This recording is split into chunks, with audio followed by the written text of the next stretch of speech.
set up. And then, like I said, this will most likely not take me this won't likely take me more than an hour or two, hopefully. So since I'll most likely be going for maybe 3.5 hours tonight, we'll have time to continue with the actual game proper and not just be, doing this kind of speedrun challenge, but also make progress into the actual main file that we have for this game.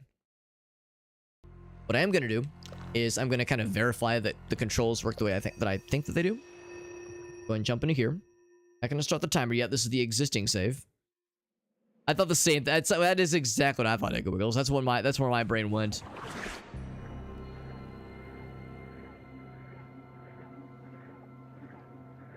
Oh my gosh, that's incredible, Quirky.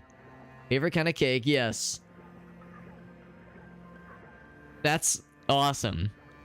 Can I be extremely nosy and ask what grade?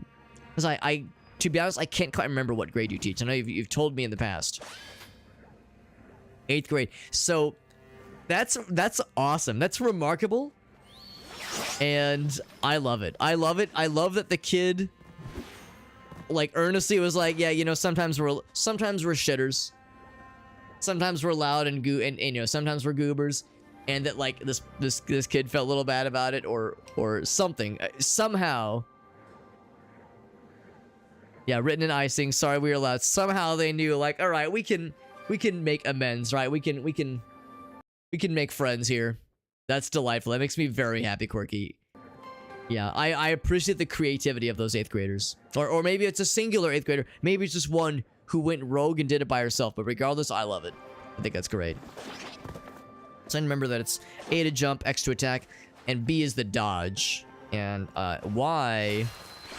Oh, Y is the action button. Okay. Y is the gamer button. Y is the action button. Yeah, there we go. It even says there. And Y is the way we use to do our swag walk. Our pimp stride that we love so much. And then... Alright, that brings up the like, look at the fellas menu. That brings up the inventory menu.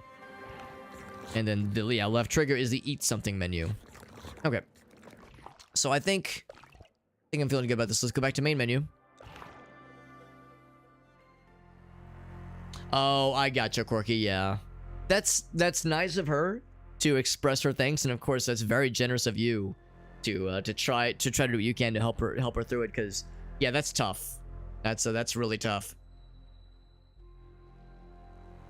It's the kind of thing where like how like obviously it's like how could it not affect her how could it not affect her? How could it not be like obvious that she's going through it? Going through something in the classroom.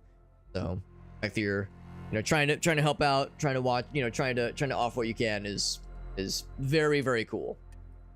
Very cool. We call that an extremely common but still formidable Quirky Teacher W.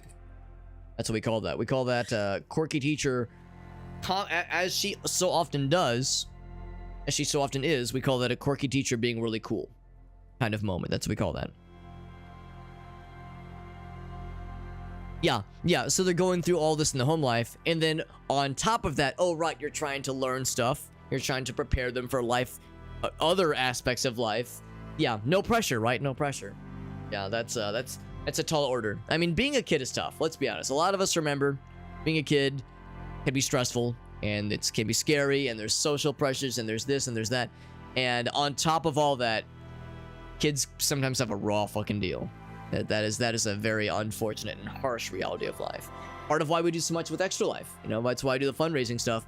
Is it's like an acknowledgement of like remembering how fucked childhood was. And I had a good childhood. My childhood was like legit good. And still it fucked me up. It fucks all of us up. How could it not? So it's that's just that's how it goes. Oh, I love the aesthetic of this game. It has kind of a weird MTV Beavis and Butthead kind of energy to it, or at least aesthetically. The color choices and whatnot. It's the Beavis and Butthead movie. It's the part of the Beavis and Butthead movie when they went on the acid trip. That's what comes to mind. And I love that sequence. Yeah, 90s and 90s MTV, exactly. All right, friends, I'm gonna start the timer. I'm gonna have to like The problem is that to start the timer, I have to click out of the window. Maybe I could like set this up with a hotkey, but I don't know if I give a shit enough to like scrutinize it that much. I'll just know that I've got to get this like within like a second or two of the timer that is on screen. So here we go, friends. Timer is on screen for you and for me, of course. And I'm going to be kicking it off right now. Oh shit, before I do that, I need to do one last thing. Because I forgot to actually click this other thing. I would have looked really silly. I would have looked real silly. And I look silly up on a pretty regular basis. I fear no amount of silliness. In fact, I fear a lack of silliness. I get afraid if I'm not being silly. Okay, now we're good. Now we're good. All right. So here we go, friends. Coming in hot. Beginning the first attempt of this sort of speed run with no preparation and no practicing, by the way. I have not played this off stream at all. But, you know, the practicing and the learning is going to be part of the fun. So here we go, friends. Coming in hot in 3, 2, 1. Bam. All right, so switch to this window. New game. Here we go. Starting a new game. Oh, I didn't actually press it. There we go. Suboptimal. Restart the run. Restart the run. Suboptimal. Get it out of here. Can I skip cutscene? Yes. Get that cursor out of there. Get it out of here. All right, so yeah, so I can't skip that cutscene. I know that if I go right, we just have the little animation where we have the puddle. So instead, I will just go straight to the left, much like everything I own in the boxes. Yeah, run's dead.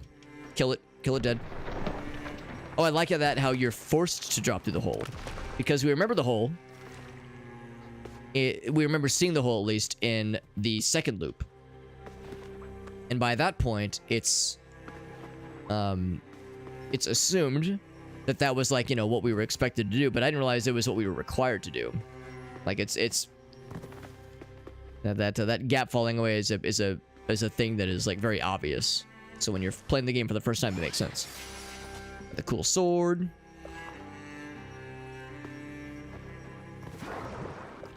Skip cutscene. And I can't remember if there's anything back here. I mean, there's this. There we go.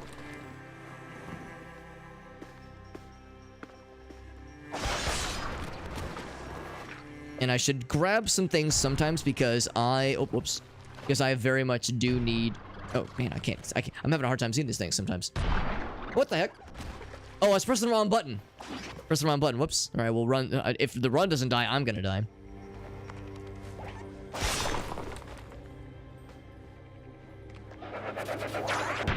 Oh man, I am gonna die. Jesus, I actually did die. Yeah. This is what happens when you go fast. It also is what happens when you forget what buttons do. Alright, so let's go ahead and reset.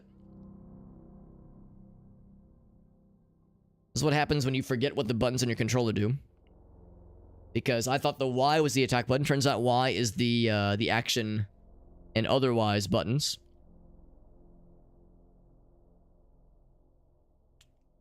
It is not letting me. Oh, there we go. It's like it was taking a really long time to load. So let's go ahead and reset this. We're gonna have to try this a couple times, obviously. There was no way this was gonna be a first try kind of thing. Shame it has to. It's a shame when I click out of the window, it minimizes everything, but that's okay. What's up, Pelican? Good to see you. I do like the art style. I like the aesthetic. I like the art style. I love the colors. It's very eye-catching. I love it. All right, friends. Let's try again. Coming in hot in 3, 2, 1. Hold on. Here we go. 3, 2, 1. Bam. New game. Move the cursor, of course. And the cursor does not want to stay going. There we go.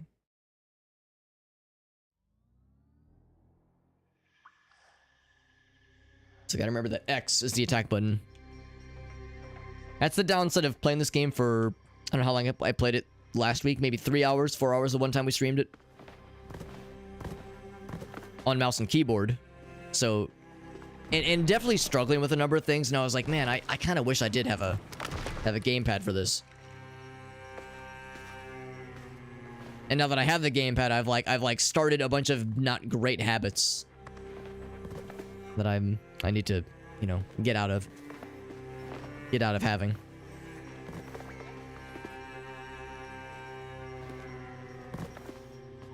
Swing. I do appreciate how we very elegantly retrieve the sword from the dead body. We didn't just pick it up and we're like, oh, cool, sword. We like did this really cool flourish. Some might call it extra. I say it's really cool. So yeah, so I should pick these up because we're going to need to do some upgrades. I mean, I guess I don't need to, but it would behoove us to do some upgrades because the boss really is easier if we have that dropkick ability. Because that thing allowed us to do some really cool gamer shit. So I got the retaliate. We got it. Oh, I already did it, though. I already did it, but I had to do it again. Okay, that's fine. Oh, there we go. Wrong button. Off to a much better start. And I'm pretty sure we just went right. I'm pretty sure go right. Oh, sure. Oh, you have to heavy attack, yeah. Go right is what leads us to the big guy. Can I skip this? Yes. Oof, I still got hit, though. Oh, got hit again.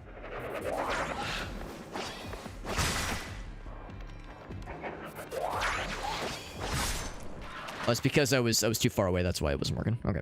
Actually gonna go ahead and eat a few things. Actually, I guess I can do it this way. Let's raise everything up a bit.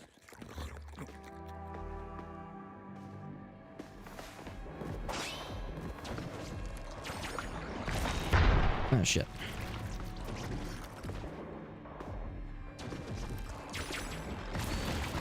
Dang it, I'm doing the same thing again. I'm forgetting what the buttons are. Dang. There we go. That's what I was waiting for. I was waiting for the perfect, what's it called? Retaliation. Perfect parry. Perfect retaliation move. So there's this guy. Let's get the cutscene, yes. Also going to... I guess this is actually easier. Oh, no, it is not easier. It's not any faster at all. There we go. And then, can I go ahead and do this now? I think I need to upgrade this one. Because this then leads to the dropkick ability that I love so much, so I need to get those other things up.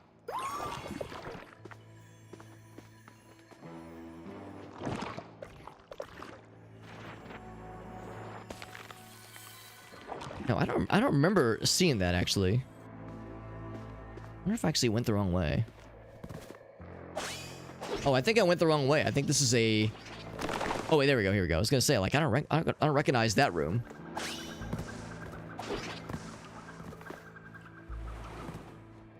See, I'm pretty sure, generally speaking, if we go right, we're heading the correct direction.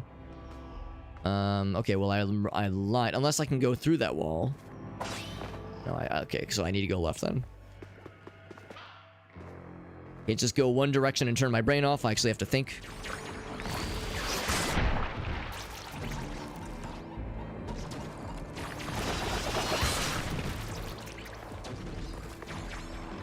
Oh my god, I keep doing this over and over again where I just press the wrong button like a dingus. There we go, so that's gonna be a bit of a bloody pulp. That's fine. It's in the heat of the moment, it's so easy to get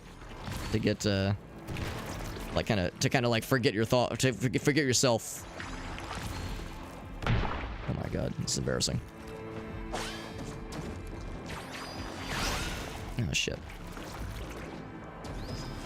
I think I'm just gonna have to not take this fight because I'm a little bit worried I still don't have what it takes for to unlock that one ability I'm really hoping for. Maybe the idea is I don't even bother trying to get that ability and just assume that what I have is enough. Cutscene. Do I have to? Can I skip? Oh. Oh shit. What button is this? Okay, it's that button. Yes, I realize I'm going the wrong way. I want to go over there. What I might have to do is maybe do a better job of, like, planning out a route. Skip cutscene. Although maybe the implication is that this is what leads me to it.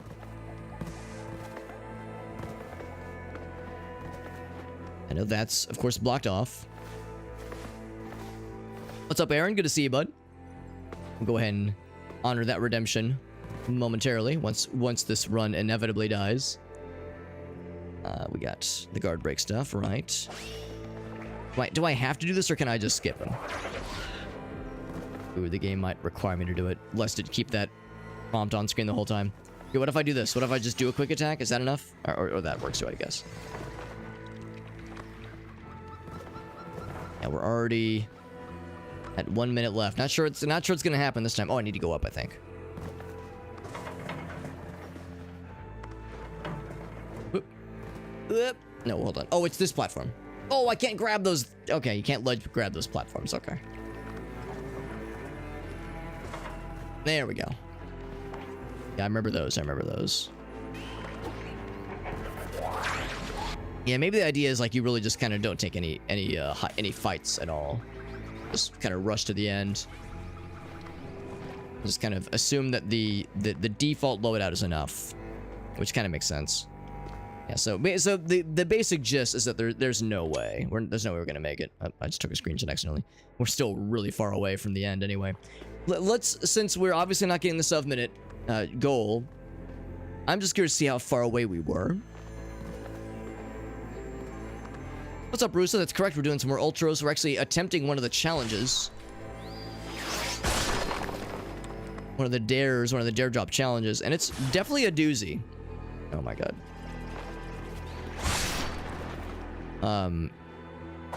It's definitely a doozy because we have to beat the first loop in 7 minutes or less. And that's a taller order than I was expecting. So miss all these guys. No thank you. No thank you. Camera's having a hard time keeping up with me. So we've already missed the goal. Obviously, I'm just seeing how far off we were. I would have skipped all those fights. I almost wonder if there was a quicker way to get to this area. Because we're definitely getting close to the main guy.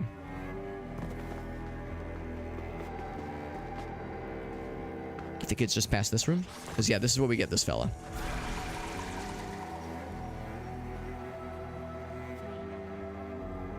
Oh, I can skip the cutscene. There we go. So we get the double jump.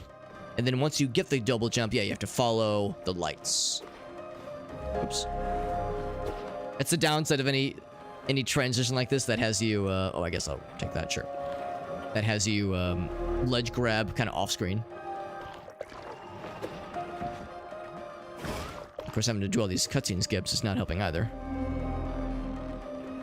So here's the big guy. Oh, I can't skip this cutscene, okay.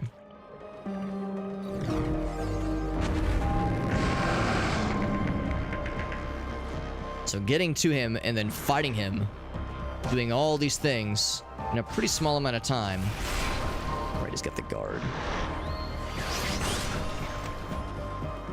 I was gonna say if I just kind of jump on his back then and stay on there as long as I can. Of course, I do have the double jump. It's a shame you can move during that little cutscene. But you can't attack during that part of the cutscene. Oh, was that not a full charge? There we go, that's a full charge.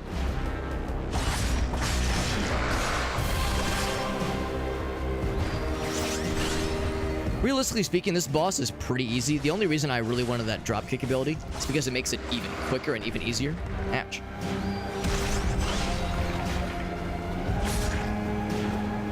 Also, aerial attacks are not a good idea. Because it seems like a really nice, easy way for him to just retaliate.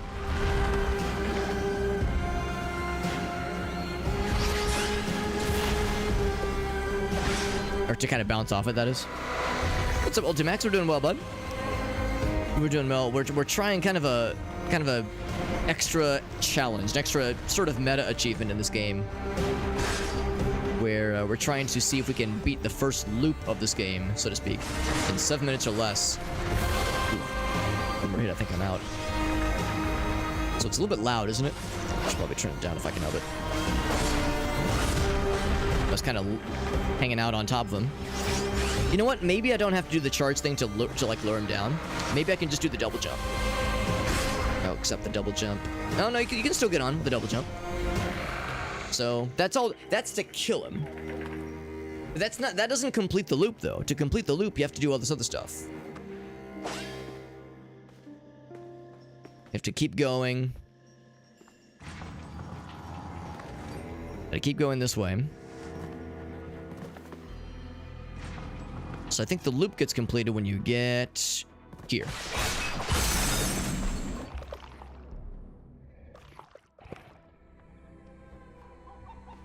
Okay, I guess not. I guess there's still more. Oh, wait. What do we do here? Y. There we go. What's this thing? What's up, Prince of Darkness? Yeah, this game it's really neat. I like this game a lot. If there are, and not if, but there are frequent times when it will appear that I'm struggling with something, you know, gameplay-wise. It is not the game's fault. It is because I'm a complete goober when it comes to the fact that I played this game for like 3 or 4 hours the other night on mouse and keyboard, and then I've switched to gamepad. And the game definitely feels like it was meant to be played on gamepad, but sometimes in like the heat of the moment, I kind of forget myself, and I attempt button presses that aren't real, and I embarrass myself. So skip cutscene. I think this right here. So this right here is when the loop is completed and everything restarts. This is the first loop. So we did all that in just over 12 minutes. So I need to somehow shave 5 minutes off this, which is a tall order. Okay, skip the cutscene. Cocaine Fever Dream. Funny you mentioned the word fever dream, Aaron. Aaron is a fan of Steve Vai. We actually, since I knew I was going to be playing this tonight, I was looking for songs that have the word ultra in it. You know, Ultros, Ultra. And I was reminded of the Steve Vai album, The Ultra Zone, released in 1999. And we listened to the track Fever Dream off that album, kind of as I was starting soon and getting the stream set up. How delightfully and appropriately prophetic. Let's go and kill the timer. Good to see you though, Aaron. Hope you're doing well, bud. My day's going well, the Ultimax. We're doing well. We adopted a new doggy, by the way. I think, Aaron, you probably saw on social media. Got our doggy, Bonnie. She's actually down here with me right now. Is snoozing kind of right underneath my desk, being a little sweetie girl. Being a real buddy. Is this what the inside of my mind looks like? I would say if you could plug in like a projector to see what the inside of my brain looks like, the color scheme is probably about on point, but there'd be a lot more dogs. There'd be like, I don't know, weird. I don't know, like how do you illustrate or have like an imagery Beatles facts, like Beatles lyrics. I guess you'd have like Beatles lyrics everywhere in odd places, Beatles album covers in odd places, Steely Dan album covers and lyrics in odd places. You know, just some of the oddball music stuff I listen to.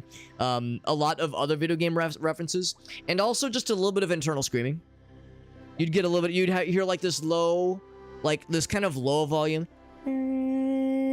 Like it would just be kind of always there. It's like tinnitus, but internal screaming version of tinnitus. Yeah, you saw the pictures on social media. She's a real sweetie. She's a big cuddle bug. She's a very good doggy. Let's go ahead and kill the timer real quick and reset. Let's exit to menu. What's up, Bum Rocky? Funny you should mention cocaine. I was listening to Eric Clapton. No. Yeah, it's good to see you, Bum Rocky. And yes, yeah, a dedicated doggy cam. Sometimes she sleeps kind of under the desks on this side, kind of behind where my chair is. Other times she's on this other side. A lot of times she's in the beanbag cushion. It's kind of the big, like, it's called a love sack. It's not actually, it doesn't actually have beans in it, but it's just easier to say it's a beanbag. This is beans. It's not beans. Sometimes she's in the other room snoozing on that in the other, kind of the other side of the basement. Dreams about Steely Dan. Honestly, legitimately, my favorite dream I've ever had, because it's extremely funny to me. It's extremely funny, and I'm so proud that I had this dream. I'm so proud that my fucked up brain was able to conjure this. Is that I'm in this dream. In this dream I had, I fucking love this dream so much. In this dream, I'm in the back of a car, And in the driver's seat is Walter Becker, the guitarist and one of the founding members of Steely Dan, who tragically passed away a couple years ago to some kind of, I don't know if it was cancer, I'm not sure what it was. He wasn't young, but he wasn't old either. But anyway, driving is Walter Becker, and in the passenger seat in front of me is Donald Fagen, the singer for Steely Dan. So in this dream, I'm like broing out with Steely Dan. Yeah, for those who don't know, Steely Dan has there's a lot of instruments, so it's not just two people, but it's two main people. It's two main people, and then like an army of studio musicians and touring musicians. So it's like two dudes, and then this army of studio people and touring people. They rotate in and out constantly. It's primarily like they're the nucleus of the band, like kind of like how Nine Inch Nails is it's a lot of people, but it's mostly Trent Reznor. It's like the Trent Reznor project, featuring a bunch of people he hires and then fires, and then, yeah, same with Frank Zappa. That's, this is what they did a lot. So, but anyway, so in this dream, Walter Becker's driving and Donald Fagen is in front of me in the passenger seat, and we're listening to their own music. We're listening to Steely Dan. They could be listening to anything in the world. They're listening to their own music. And like, and I'm in the backseat, and I don't know what we're talking about, but we're talking about something. And suddenly, as we're talking, oh, hold on. That's monitor one. That's the wrong one. There we go. Let's go to webcam mode. Suddenly, while the group of us are talking, Donald Fagen stops mid-sentence and starts doing this. Dance. In the stream, he has sunglasses on. He has sunglasses on in the stream. It's like nighttime. It's nighttime. So of course he's wearing sunglasses. So you can't see his eyes, but he's doing this. He's doing this with his hands. And at one point I have to stop him. I'm like, Donald, what are you doing? You all right, buddy? And he's like, I'm just grooving, baby. I'm just grooving. And I realize what he's doing. He's air keyboarding to the song that he wrote, in which he is playing keyboards. So he's air keyboarding along to his own keyboard parts of the song that he's listening to, that we're all listening to. And Walter does not react. He does not bat an eye. He does not go to look. Doesn't smile and go, wow, that's so funny. He stone face. I've never met any of these people, but this is how I assume they are. And that's about the extent of the dream. The extent of the dream is Donald Fagen being a fucking weirdo, nerding out to his own music and air keyboarding his keyboard parts. And I think that's an extremely funny dream. I'm so proud that my brain conjured up something that I think is genuinely that funny. I love that shit. I want more dreams like that.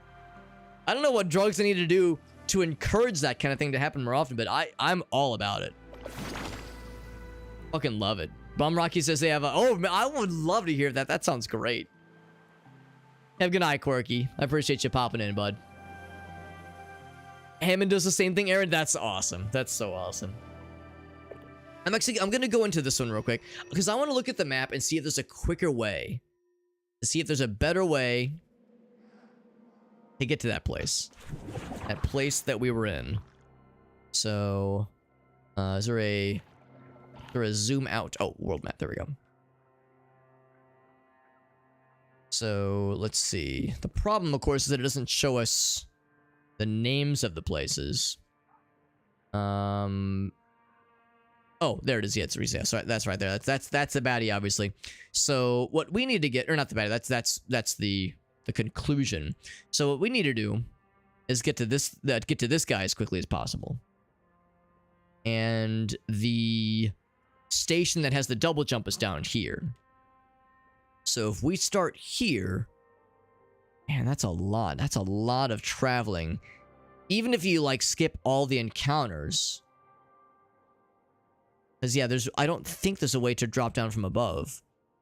You'd have to go all the way down like we did. Wait, no, hold on a second. There's like no connection. Maybe, maybe it just doesn't show everything.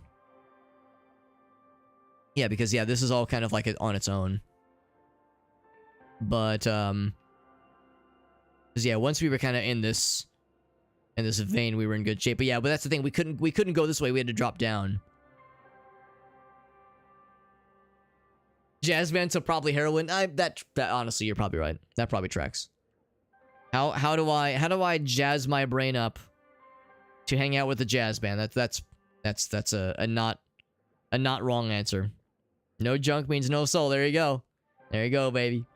Yeah. This is the weights room where that's where we had to drop down. Yeah. So I don't know. I'm worried I might have bit off more than I can chew, but I'm gonna try this again. Maybe I need to do like more heavy attacks when I'm riding the dude on the back. Let's try that.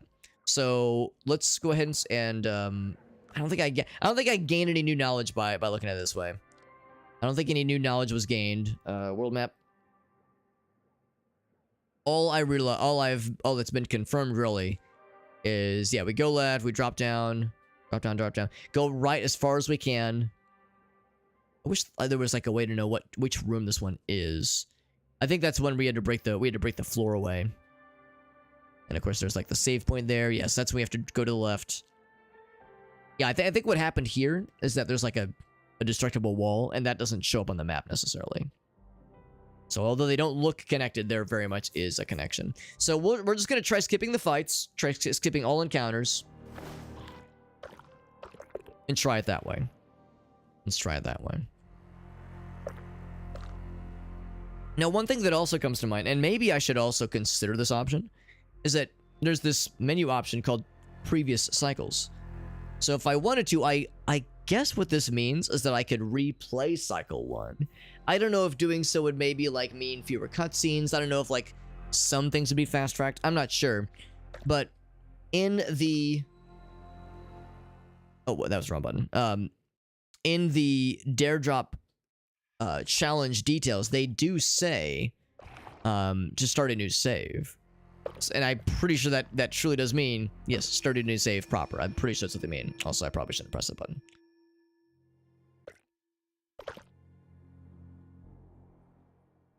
As I didn't start the timer. I thought there was going to be like one more button press. So anyway, so let's go ahead and get this going again. With renewed vigor and a couple of different ways to mix it up a little bit.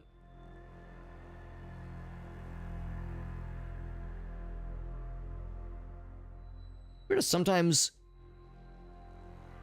Oh, there we go. And sometimes it takes a second for it to, like, start to let me click things. Right.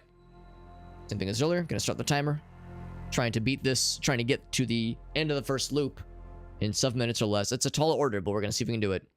Coming in hot in 3, 2, 1. Bam! And bam. There we go. So again, there's a few seconds that are off from when we start the timer to when we actually start the game, but that's fine. All the more reason being to go fast. Also, I wonder if it's faster to somersault everywhere? Like in Ocarina of Time, is it faster to just somersault everywhere? Versus... Yeah, there's like a bit of a delay. Versus letting my guy run. Because when he runs, that seems a little faster.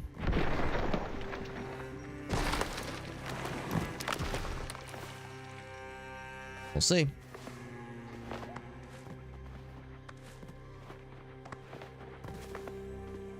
Yeah, just gotta remember to go right for as long as we can until we can't go right anymore.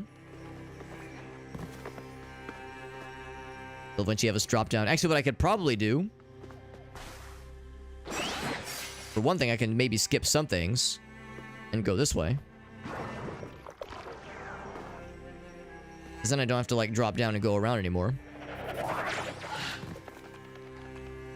Oh my god, I pressed the wrong button. What the heck? Oh, right, yeah, there we go.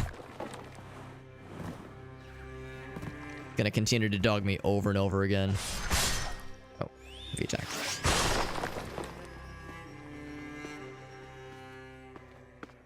I feel like running. I feel like that's the right call. Especially because you can jump and maintain the momentum. There's gonna be some rooms where we have to do jumps. Ouch. Ouch. Oh, please. I'm just trying to... I don't want to fight, man. I just want to... Oh, I guess, okay. Good to know that somersaulting does actually get you on the other side. It's not a great start. Skip so many cutscenes with this guy. Okay, can't skip that. Can't skip that little sequence. For whatever reason, that's not considered a cutscene. Oh, fuck. Okay, so that's where...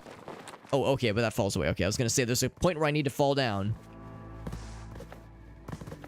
2 minutes left and half health. Not the best. Not the best. I think this is where I go left. In fact, I know it is because I remember this room.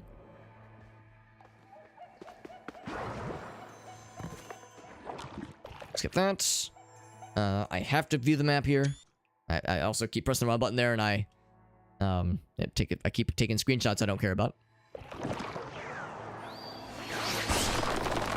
There we go.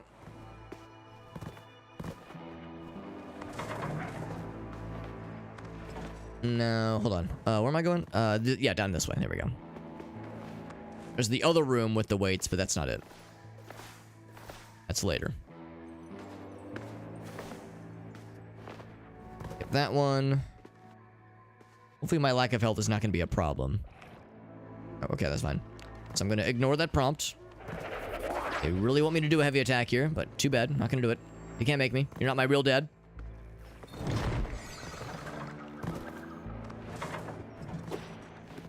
Oh, there we go. Yeah, this is a lot quicker that time, obviously. There we go. Yep. Oh, you actually... Okay, so you actually can't somersault through an enemy all the time. Fuck. You have to... Only sometimes can you somersault through them. Not the bestest. Not the bestest, but... 3 minutes left. 3 minutes and some change.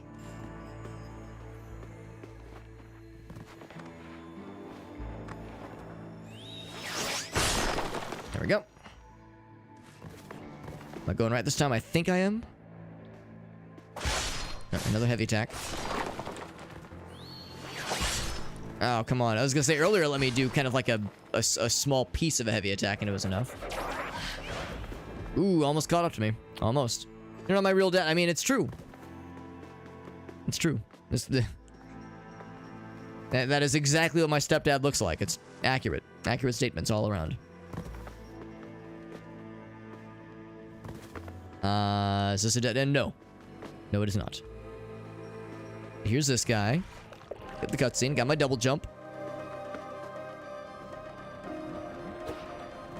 I was thinking, is there a really cool quick kill strat against the bad guy that I have not... Against the boss, that is, that I've not considered. And the best I can think of is just charge attacks. Like double jump and charge attack. Oh yeah, I can't skip that. 2 minutes. I feel like it's going to take 2 minutes just to get to the end from here, much less win the fight. Are charge attacks more efficient? Oof. One more hit and I'm dead, I think. I have no healing, obviously.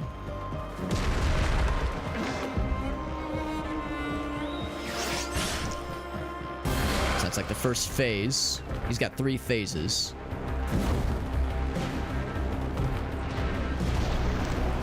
Need you to land. Oh, I'm dead. All right, never mind. What if it was your dad, though? What if that is your biological dad? This is really tough. This is quite the challenge. Reset. Although, you know, maybe this is a good chance to do some labbing. You know, lab this fight a little bit and see if charge attacks are the way to do it. Versus... Oh my god, I'm trying to jump on you. Versus doing the thing that kind of you're supposed to do where you stun him and then do the attacks. Or, let's notice that... Actually... Okay, that door is locked. There was something in the top left that just caught my eye.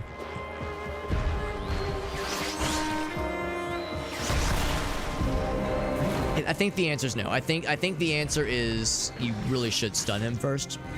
Because we don't have any healing items. This music's a little bit loud, isn't it? I wonder if I should turn this down a little bit. Options, sound. Oh yeah, everything's at full tilt, no wonder.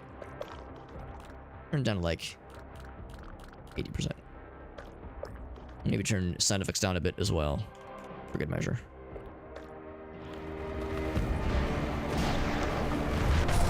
Capture. Yeah, I wonder what's up here. Oh, it's a secret thing. Okay, that's nice. Those are nice, but that's not going to help us in this fight. That's more helpful for like actual campaign progress, not for a speedrun that has no longevity.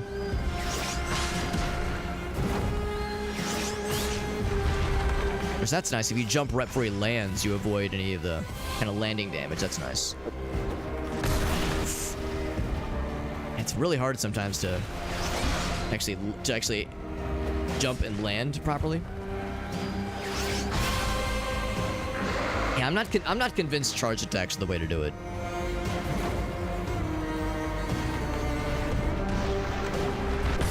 Ouch. Also seems like you're probably not really supposed to be able to dodge that by jumping. Or regular attacks the way to do it. Definitely not jump attacks. Jump attacks are not it, because you just bounce right off of them. Probably dodge is what you're supposed to do. Yeah, that's the key then. That's the key, is just don't bother with charge attacks, just do quick attacks and just kind of jump around him a bit.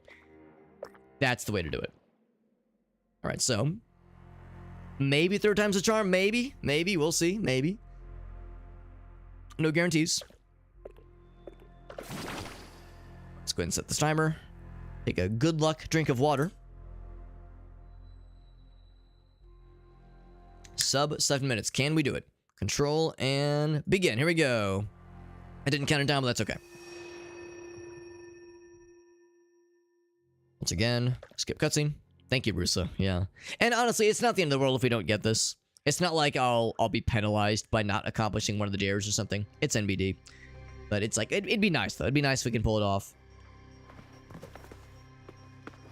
And that's why it's a challenge. That's why I'm being dared to try these challenges. It's in the name. Can't skip that. Yeah, can't skip that. It's not a cutscene in the standard sense of the word.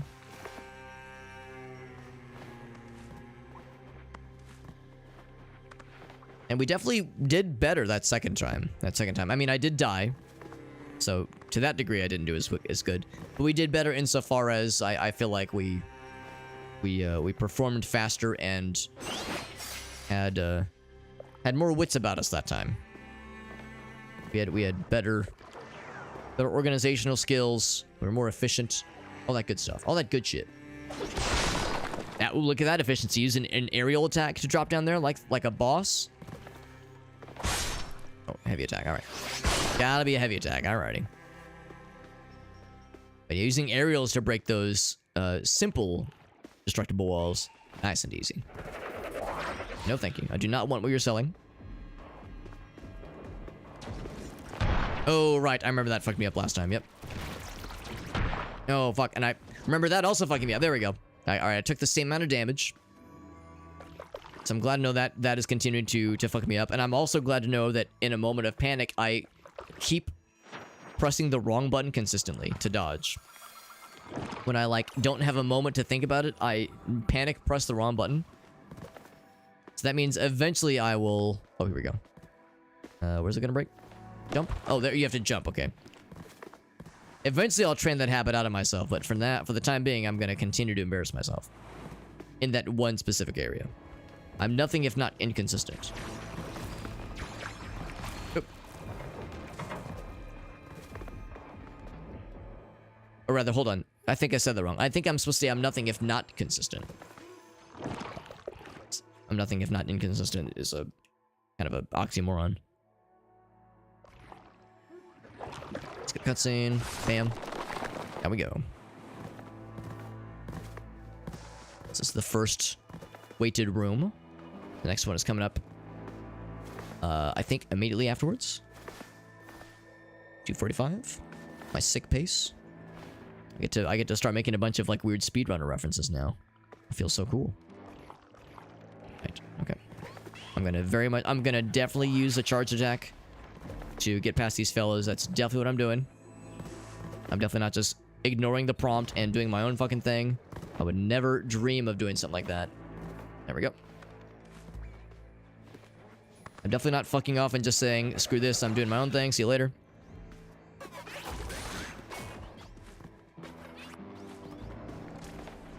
There we go.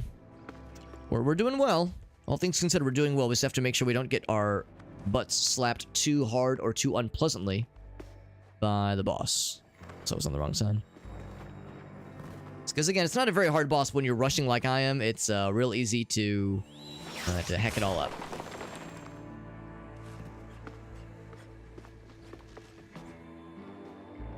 trying to emphasize speed over anything else.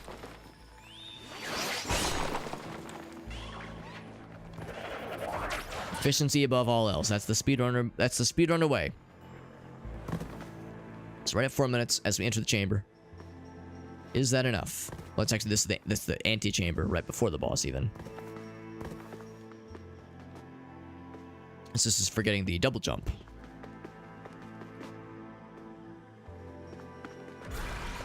Okay, got the double jump. We're good. Oops. There we go. Of course, we have some awkward kind of pauses when the cutscenes happen. Always a little bit weird, but we're getting better at anticipating them, which is good.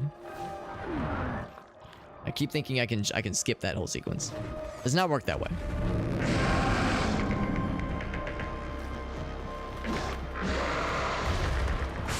Oh, come on. I need to, like, kind of get on the other side.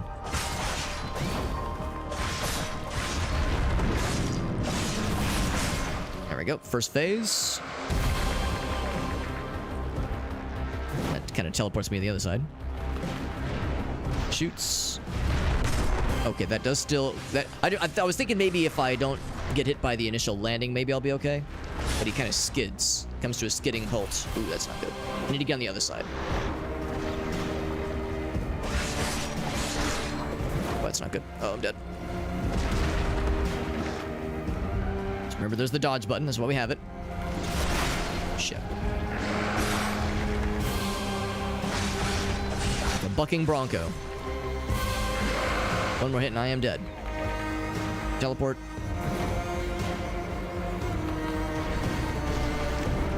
See, as long as I'm on this side, I should be okay. Oh, heck. Though, yeah, when he rears back like that, it's like a real great way to get dropped down. Oh, that's not good. That's not good. Get out, get out. Oh, we're so close. Okay, so that's that kill. Can't skip the cutscene for him dying. I also don't think I can get to the end. Ooh, especially not from there. What if I do this? Oh, that's a problem. I need to... How do you do this? I think you have to kick the body, I guess. Oh, geez, that's really awkward. Can I do a big hit? That might be enough. There we go. So, I'm probably not going to get there in 30 seconds then. But let's just see. Let's just see how far behind we are. Yeah, I know. What's up, Silver? And yeah, it's like there's probably no way. Unless this counts.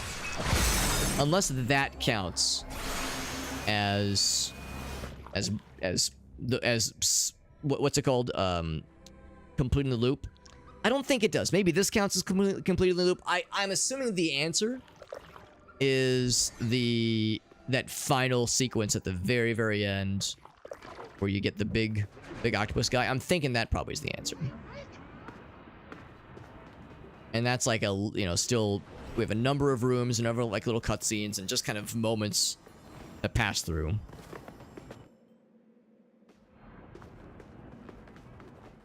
It's a good thing my guy can just sprint through, or it's not even sprint through, sprint upstairs, the greatest of ease. So all those cutscene skips. Puts us right here. So we're 30 seconds off. You know what? There were a few things I could have done better, but there were ways to make it a little bit more efficient. So yeah, I'm gonna say let's keep trying. Hell of an improvement from 12 minutes. 12 minutes for the first try was like, ooh, I don't know, bros and brodettes, but now we're starting to feel a little bit more like we're within the realm of possibility. So, let's try this again, my friends. See, this is why I don't think I would make a very good speedrunner, all things considered. Like, for people that legitimately want to, like, get good and have competitive times and try to get, like, new PBs and new world records. This kind of thing is cool, but I can tell I don't have, like, the mental acumen to be able to do this for, like as it's like a once-in-a-while challenge. That's cool, but I wouldn't be able to do this regularly. There's just no way. So, props to actual speedrunners being able to do these kinds of things. Usually with games that they know pretty well, but still, even so, it's a lot to go through for sure. I've always appreciated speedrunners, but whenever I'm doing something like this, it becomes abundantly clear how taxing that shit gets. Anyway, friends, let us continue with another attempt. Coming in hot in 3, 2, 1. Timer is going, and this is going as well.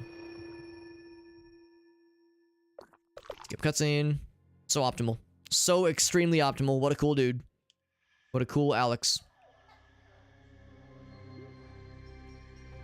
Wish I could, like, force my person to wake up faster. What if I just scream into his ear? What if I just scream into the microphone and I'm just thinking maybe that'll wake him up quicker? The kinds of made-up strats that people swear, oh no, I promise, if you scream in your microphone, the game runs faster. Same energy as when people would be like in Pokemon Red and Blue, oh yeah, if you mash the A button when you're trying to capture a Pokemon, if you mash the A button, I swear it makes the catch likelihood that much gooder. I promise you, my dad works at Nintendo. I promise you. I still know people that went fairly far into their life earnestly believing that you know, somehow improved the catch ability of Pokemons in Red and Blue.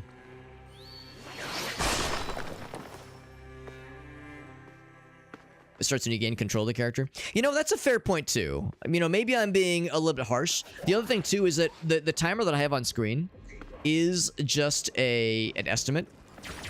Oh crap, I still couldn't. Oh fuck, I even tried the dodge. There we go. It was better at least.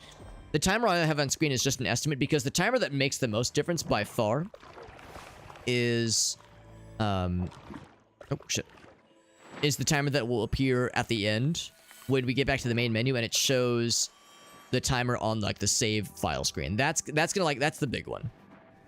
There we go. So yeah, this is kind of a guide, but you're right. If we're off by, like, you know, 10, 15 seconds, then oh fuck, I'm in the going right mindset right now. Going right set, if you will. So yeah, so we'll see if we're like, if we cut it real close. I'm not going to discount it immediately. We'll check the timer at the end, and that'll be the key. The game myths, yeah, we were talking about that with Alias the other night, where yeah, like a lot of us, especially when we were kids, it was before the internet.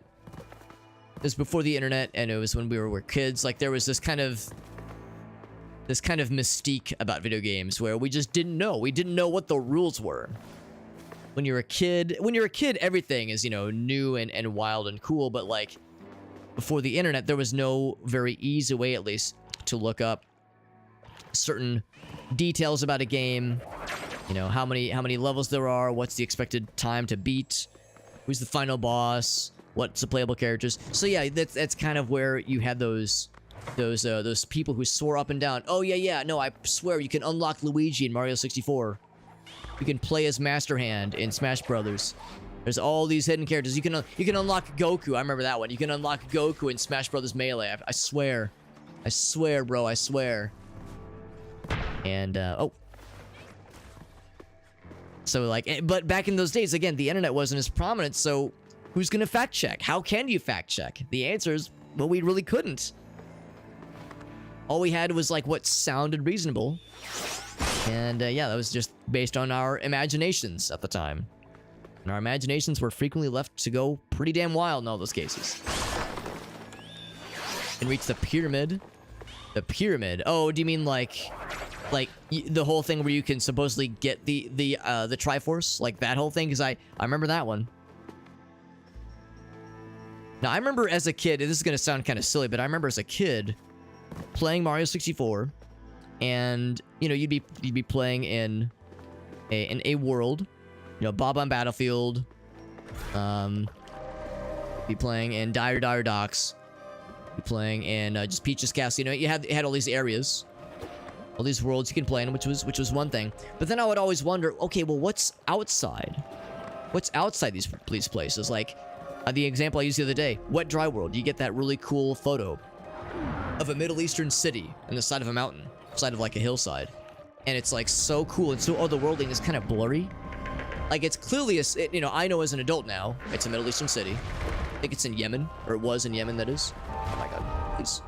Oh my god, please, dude, don't be a fucking bro. Or do be a bro, there we go. Please let me jump on you and kill you, ouch. Yeah, there's like kind of a softness being able to climb onto him sometimes. But anyway. It's a shame you're locked in place when he's queuing up, because I love to just jump on him again. Just keep wailing on him.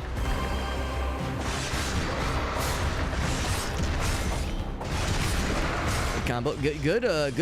Good pace. Good pacing for this one. Yeah, I was gonna say that was a really good second cycle. Am I sounding like a speedrunner if I'm using those kinds of phrases? Good pacing, good cycle, good RNG. Am I a speedrunner now?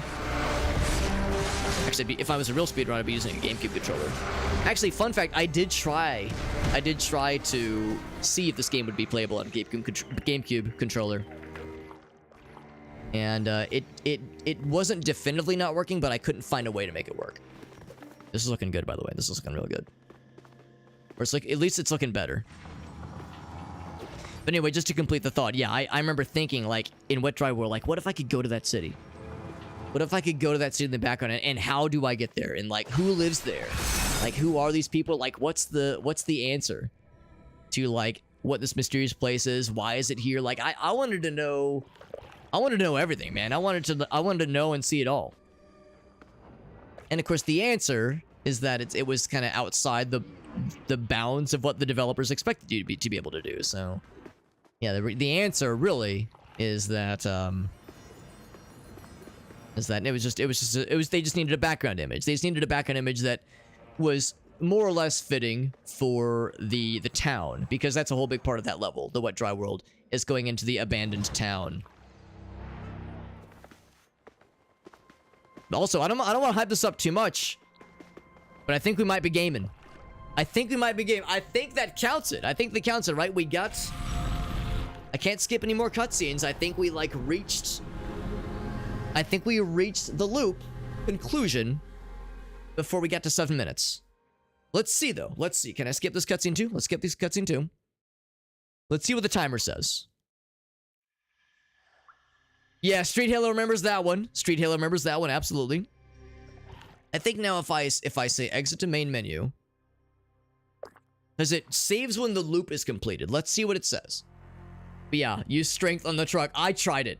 I tried strength on the truck. I couldn't do it. I couldn't get it to tick. Oh no, 702. Oh my god, I was 2 seconds off. I celebrated too early. Also, it says it's 4:18 a.m. It's 11:19, bro. Okay, obviously there's some time zone differences here, but still. 7:02. Ah, what a tease. What a damn tease. So, it must be that last skip cutscene prompt. That must be where it's worth all the marbles. There was a few moments where I goofed. We had a really good boss battle, but there was a couple moments where I goofed there. So yeah, there's a very real chance that that's what makes the difference here. So we're going to... Oh, whoops, wrong button. Delete this one. And we go again. We go again, baby. We go again. Start the timer. Here we go. Coming in hot once again in 3, 2, 1. Bam, and ba-bam. So, unfortunate. We were literally 2 seconds off, man. 2 seconds. Goddamn. 2 seconds. That's okay. That's okay. We're keeping it rolling. We're keeping it rolling.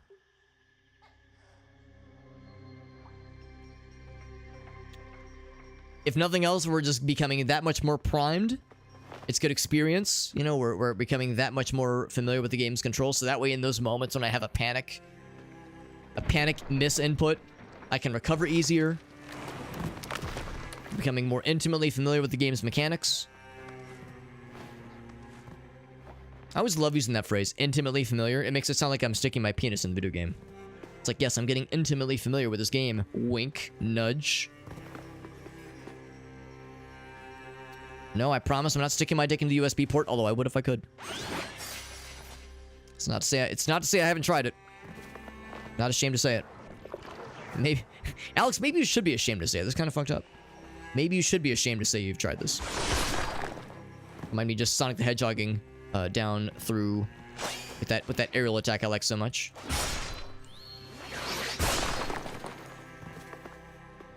aerial attack is really cool. Spinny boy attack.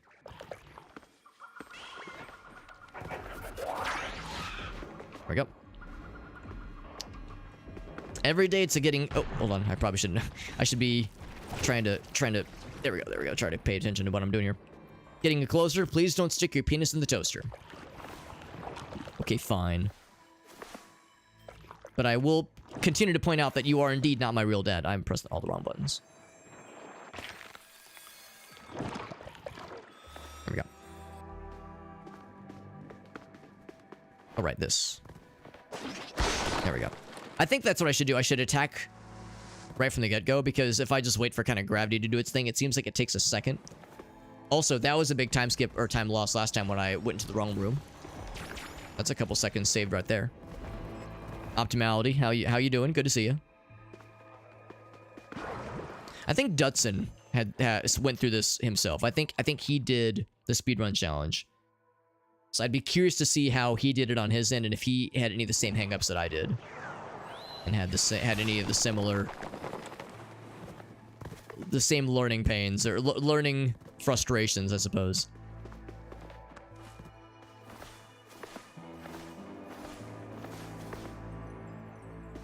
A little bit past 2.5 minutes. There's the shield, fellas. That's fine. Thank you. I do not want what you're selling. There we go. I was gonna say, I know there's right there. If I jump, I get a little bit of extra speed, extra momentum. Oh, I think we learned that you can actually jump out of a dodge rollout. Is that true? Yes, you can. That's actually huge. I can use that to my advantage, absolutely. Oops. There we go. That's actually really helpful. I forgot about that, but you can absolutely use that to cheese certain jumps and certain just situations a little bit easier. Oops. I was expecting a ledge grab there. There we go. Woke up too early, Rusa?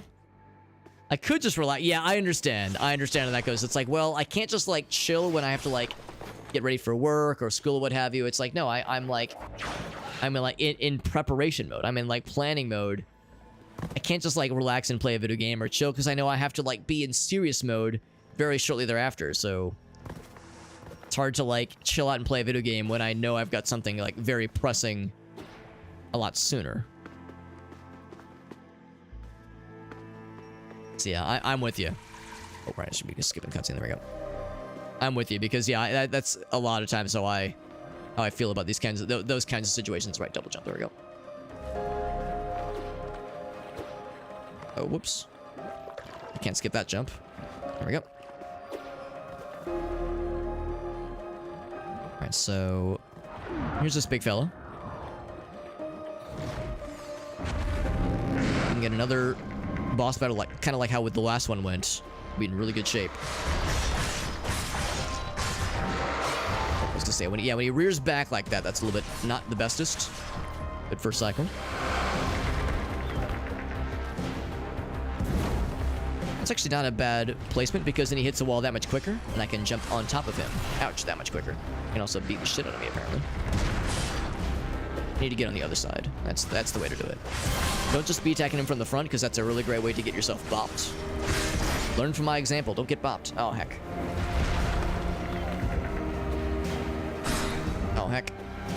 Oh, double heck. There we go. I knew he was only one hit away from ending that second phase. Yeah, it's nice when he's closer to the wall, because then that kind of dive animation ends a little bit faster.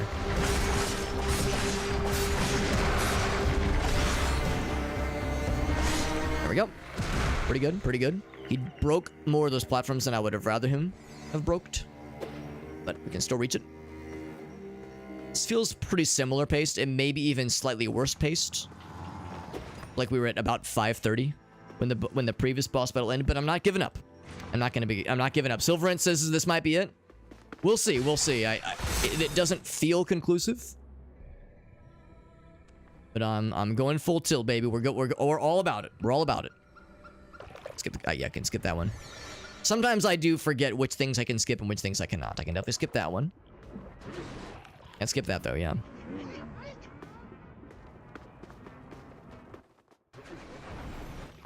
Yeah, can't skip that either. We're a solid, like, I think 30 seconds from, like, this last piece. Because, yeah, here's where we have, like, this kind of final approach. Here's a skip. Right here. And then we wake up in this little chamber. It's gonna be close. It's gonna be close, because we gotta skip here. And then we wait. And then once this guy does his thing, I can skip. I can't skip now. Is this gonna do it? And also, again, the timer's not fully accurate. We started the timer a little bit earlier. There it is. I think we're good. Oh, baby. Is that it? Oh, shit. Oh, shit. Let's find out. Let's find out. Once I regain control. Again, the timer is not on screen. Is not a perfect reference. Exit to main menu. Let's see how we did. Let's see how we did, baby. Show me the money. Show me the numbers. Read them and weep. And by weep, I mean celebrate. All right, let's wait for it. So there's the title. It's teasing us. Teasing us. I can kill the timer on screen, obviously. Here we come. The great reveal. Oh, baby. Oh, man. No question. No question at all. Look at that. Oh, man. And I was worried. And I was worried. Oh, Alex, you silly Billy. Hell yeah. Good stuff. Good stuff. That's where the record stands, says Pelican. There we go. We got it locked in, baby. We're going to leave that as is. I'm going to kill the timer on screen, obviously, because we don't need it anymore. Your usefulness has been expended. All right, the timer is gone. Now we can just play the game and, like, be chilling. We don't have to be rushing anywhere. We can actually just go back to our main save. But this is what I will send the Dare Drop folks. And I'm going to send that to them tonight, because the Dare Drop campaign for this game ends in like 4 hours, I think. And I'm not going to be playing this game. I'm not going to be streaming super late. In fact, I'm only going to stream for like another hour and a half or so. But actually, I'm pretty sure this Dare Drop campaign is kind of an odd one. This is a TikTok campaign. So it's not that I will be posting, like sending them a clip of the accomplishment. I have to send them a TikTok video of that accomplishment. So I'm going to have to upload that section, just that section of TikTok. It's going to be a little bit awkward. But I think TikTok now allows like 10-minute videos. So I guess the full 7-minute run is what I'll upload to TikTok, which will be a little bit weird, but it's fine. It'll be fine. Something new, some new kind of content to mix it up a bit. So anyway, so that means that's a lot of words to say. I don't have the giveaway in my hands right now, nor do I have the Discord set up the way that I fully wanted to be set up for giveaways. But I can tell you that when we do the giveaways, and actually, well, let me back up a sec. So the whole reason we were doing the speed run was because there was a Dare Drop challenge that's above me that I was trying to fulfill, that we've succeeded in fulfilling. And when we complete a Dare Drop challenge, we get a reward, and the reward I then pass on to you, the viewer. We do raffles. We do raffles to give away extra Steam keys, that kind of thing. And the game plan is to do those raffles through my Discord server. We've done a few already, but I want to change up how they work slightly. And I just need to sit down and kind of bang it out. So I'm going to be adding this to my list of giveaways to issue. And then once we're ready to go and everything's greenlit, then I'll make sure to let people know in the Discord server. I'll make it extremely obvious. Giveaways are up. We'll probably add. I'll make an announcement in the announcements channel. I will not at everyone. So just because adding everyone's obnoxious as hell, I think. And it's a great way to make people leave your Discord server, in my experience. But yes, we'll be doing the giveaways through my Discord server. It's free to join the Discord server, so if that's something you would like to do and have it ready for future reference, you're welcome to do so if you would so choose. The Discord server itself is the link to the server actually is in that socials page. So that socials page has all of our stuff, but the Discord link is in there as well. So like I said, I'll make sure to mention it on stream once giveaways are like about to happen. Try to make it very well telegraphed. So yeah, like I said, basically the idea is that there will be specific channels that will open. There will be specific giveaway channels that'll open. It'll make it super obvious. So anyway, friends. So we've done all that. And we've kind of got that communicated so people know what to expect. So again, I don't have any giveaways to offer at this exact moment, but most likely in a couple days, maybe later this week, we'll be able to have some game keys to offload. I can tell you in a quick summary. We're going to have a Steam key for Sifu, which is that really cool martial arts game that came out last year. So that's the game we will have just unlocked. Also, we'll have one Steam key for Banishers, Ghost of New Eden. I did get one extra Steam key for that game to give away. We'll have one Steam key for Slave Zero X, which was the game I was playing last night. And then a Steam key for Enclave HD. Or actually, not a Steam key, a console key for Enclave HD. It would either be Nintendo Switch or I think PS4 maybe, or Xbox One. I think it's one of those platforms. It's one of those things where you actually get to choose which platform you get the key for. And then a Steam key for Killing Time, which is an older PC game that was re-released, kind of reported to modern operating systems. So that's kind of a general rundown of the Steam keys we will soon have to give away via the Discord server. But enough about that. Let's get back to the games. Let's just continue playing the game normally. We did all that to unlock some giveaways and all that jazz, but now we just get like actually play the game and have like a nice chill time and not be hyper focused on going fast and eating ass. Also, I don't have the double jump, but I do have this. Whoosh! I have like a kind of a follow-up jump. We also have the dive kick ability that is really neat. And what else do we have? There's a few other things we have that we definitely didn't have in the previous attempts where we had just the core abilities. That dropkick ability is really cool. Oh, the sneaking ability, we can sneak up from behind and murder things. That's pretty slick. Yeah, wall jumps. We got wall jumps. Wall kicks will work. Dashes in midair would be really nice. That'd be really nice for combat. Not so much for like, well, maybe platforming, but definitely for combat. Increasing attack power, also good for combat. Power slide. Yeah, I tend to worry more. Or maybe not worry, but focus more. I tend to focus more on things that help unlock new areas of the game. Things that help with making progression. Like the two-step jump, where you can jump a little bit higher. Although the ground pound sounds kind of nice. Do a two-step jump, and then an action button to do a ground pound. That's kind of sick. Ooh, little follow-up. So lots of cool combat abilities. That also sounds kind of fun too. Really cool aerial attacks. That sounds kind of neat. And then of course gardens that appear on the map. That sounds nice too. One thing I do want to do is at some point, and I guess it'll be a while before we have this ability, but at some point I want to go back to the boss chamber, because here it is right here. This little room right here has one of those, not sure what to call them, but these little things, these little brain slug icon things, these are what you use to lock in abilities so they persist across your playthroughs, across your loops. So right now, if I were to beat that boss, go back to that same area, and loop through the game again, we would lose all progress, all level up progress, except for the items that have the little brain icon on them. So I need to find more of those, because that kind of allows future looping to be a little bit more kind to us. Also, where was I going? I guess there's the refinery. We could try that. Unless I've already been there. Have I been to the refinery? I guess I have. I think I saw it and said, alright, we're gonna have to come back later. That sounds like something I would have done, where I was like, alright, this is something big. And I don't want to, like... I was like, this is something big, and I don't want to, like, mess with this in some way. I don't want to, like... Oh, that's the wrong button. There we go. I don't want to, like, mess with something like this and get... Because it was getting late last time. I was like, I don't want to get myself into something that might be too much.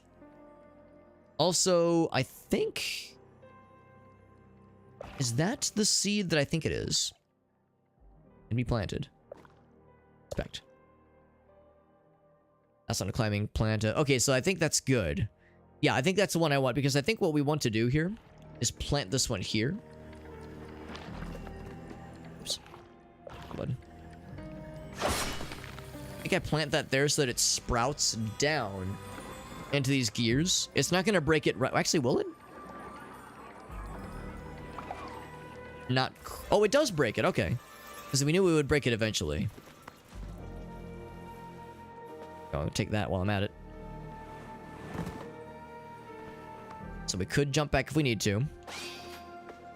Now we're getting into, like, gear land. This is still part of the refinery, I suppose.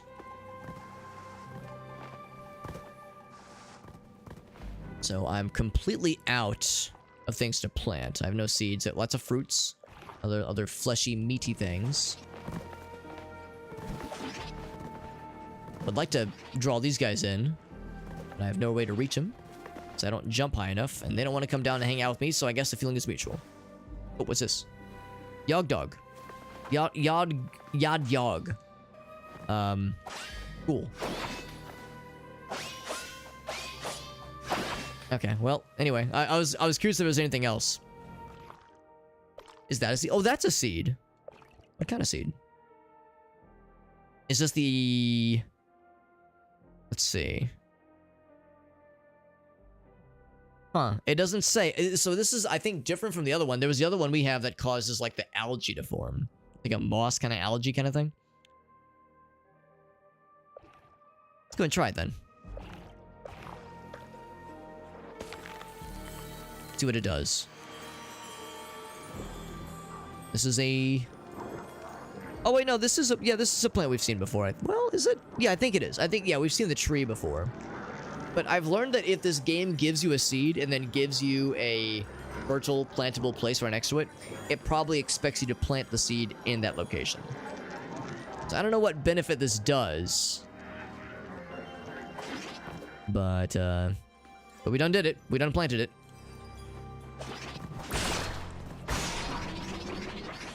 See if I can kick him into that guy. It didn't kill. Oh, it's because that's a different fella. Ouch.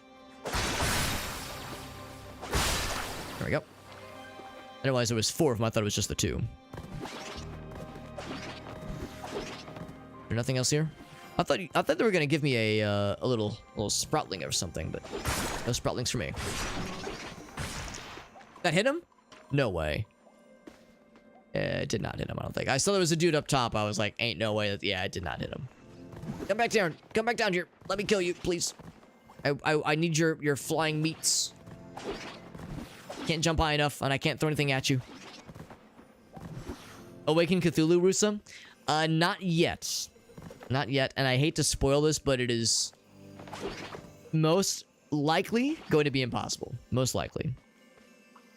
Reason being that the average human lifespan is somewhere in the order of like 2.5 billion seconds.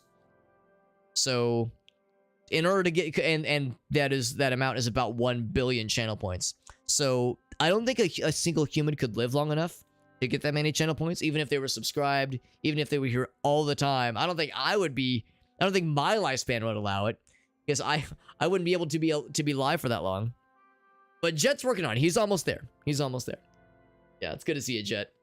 Yeah, that's just there just as like a fun, as a meme, just for something funny. But I also realized, like, if I put something too real there, like, oh shit, Alex deletes his Twitch channel if we reach that number. What if someone is able to, like, game the system and give themselves streamer privileges or something adjacent to streamer privileges to my channel? Because I have infinite channel points. I can click Awaken Cthulhu and suffer no consequences. So, like, if someone somehow gamed the system in a way to give themselves infinite quote-unquote channel points, it's like, all right, it kind of ruins the fun if it's actually redeemable. So that's something I want to make sure I don't overcommit. Just as I got them dog ears. Now, wouldn't you think that'd be a disadvantage? This says, bring on the apocalypse, please. Please and thank you. Algae carpet. Okay, that's what we've seen, I think. Yes, that is what we've seen. Yeah, wonders if it has a soul. Yeah, we've seen this one. So, once again, you know what? I bet I have to put this in up there. Don't want that landing there. I think the idea... Oops. Not there. Maybe I flip backward, like face the other way. Oh, so close.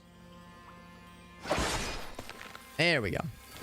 Because I think the idea is they want that to grow along the wall, because that'll give me some vines to climb with. And we can't do much with this right now, but in the next loop, that will have sprouted more, and we get a little berry.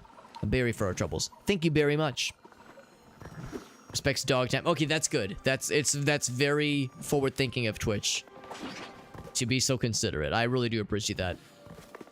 That's pretty cool. Unless there was anything else. Any, like, secret passages? Probably not. Back up we go. Good to see you, Jet. Jet, have you seen on social media the pictures of... and or the Discord server, the pictures of Pupper? Of our new doggy? Because we did get a new doggy. In fact, she is... like, snoozing right behind me right now. Kind of... well, not really behind me. More kind of, like, to my side, but also slightly behind my chair. So I'm not allowed to move my chair at all, because I don't want to, like, risk... getting her at all. That's the refinery up top. She's being a good little snuggly girl. Predictions. Yeah, exactly. If somehow we really rigged the system against everybody else and for one person. Because then, yeah, then slowly, and I guess in a very concentrated manner over time, something could happen. Also, I'm assuming we'll eventually get the ability to, like, jump through the goop. The goopity gloops. Actually, for that matter, oh, maybe that's why I didn't do anything here, because maybe I realized, oh, I can't do anything here. I thought maybe there was still something. But maybe I thought to myself, okay, this is gonna be a later kind of area, because I can't do shit right now. That is extremely possible. Is there anything else then? Because it's weird to me that so much of this room is on the map. So much of the room is like on the map visible. I think they would only see what we can see. And also, I cannot double jump off of a dive kick. I can dive kick off of a dive kick, but I can't, like, do anything fancy off. So yeah, we'll have to come back later when we have some kind of way to climb up to the goop.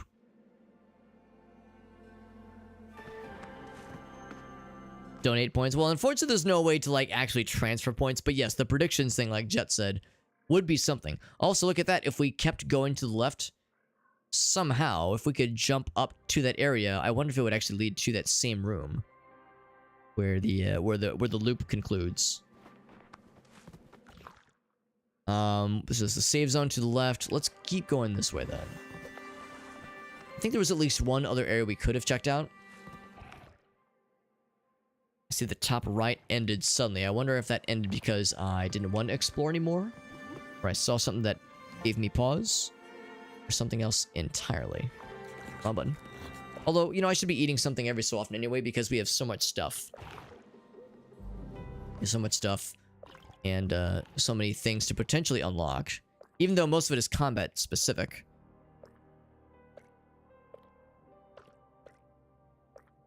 And, you know, to that point, maybe I should be looking at these and looking to see, like, oh man, is there some way that I could, like, eat a bunch of stuff, get a bunch of power-ups, and see if I can find the power-up that lets me swim up liquids.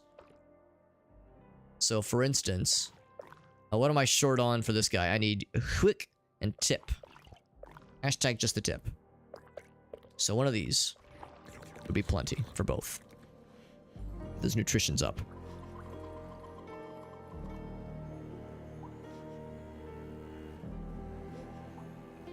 This where it gets all the points, all the people's point. Right, if everybody votes for one thing, everybody else, that is, votes for one thing, but one guy votes for the other thing, and then we say, oh yes, this person was right all along, or this side was right, and it just so happens to benefit the one person. Then yes, yeah, then it's like, wow, how convenient. How convenient that it just so happened to work for them. Green thumb, drop food in the soil to turn it into compost. It's kind of cool. It takes one loop to make it happen. So I think the idea with compost, I guess, is that it's what you would use. I guess you can use it to heal. I'm guessing that's the idea. What's up, Glanzer, and a fellow Daredevil even. What's up, bud? Yeah, this is the second time we've streamed the game. We actually just did the 7-minute challenge earlier.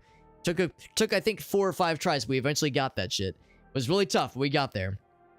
And now we're just playing the game normally. I'm reaching this is the second loop I'm in right now.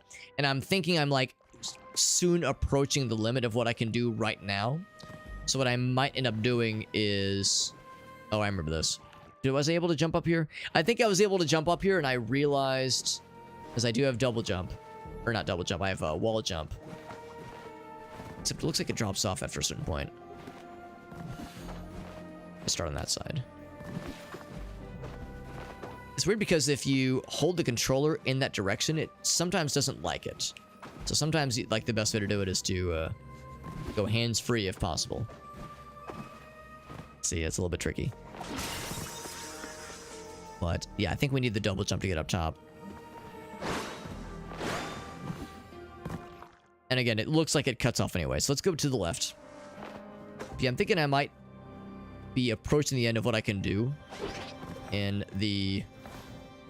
in this second loop. I think I might need to just move the loops forward then, pretty soon here, and see if there's... Since I definitely planted some new... Can I drop down here? Not. Since I planted some new seeds to create some algae and some other platforms, see what it opens up for next time, for the next loop.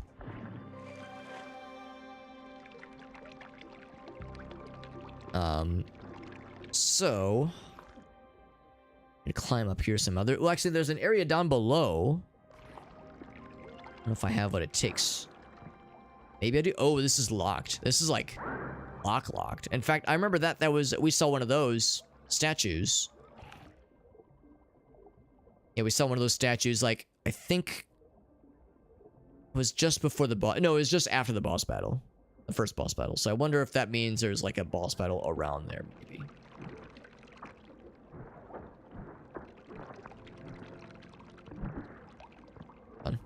Camera's being a little bit... We're trying to... There we go. Jump up here. Now, it occurs to me...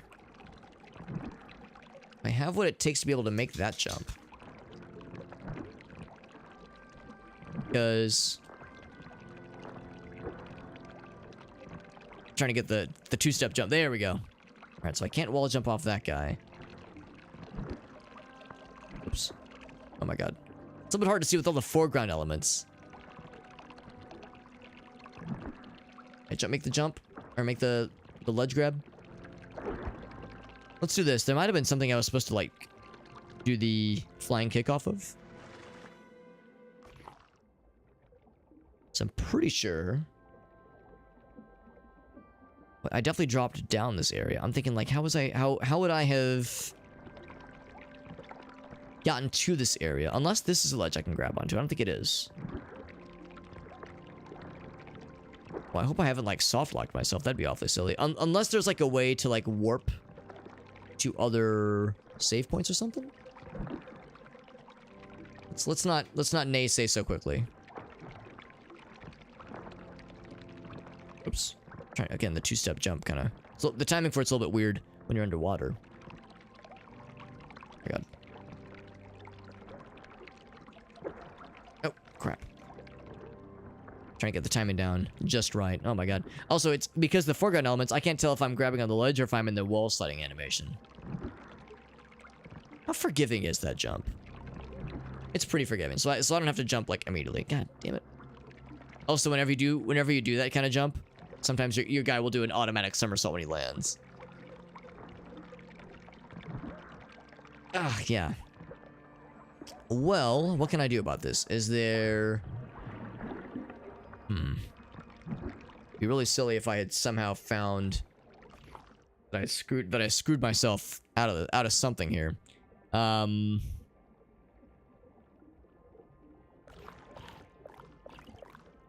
We start from last save. That just brings me back to the save point that is over here.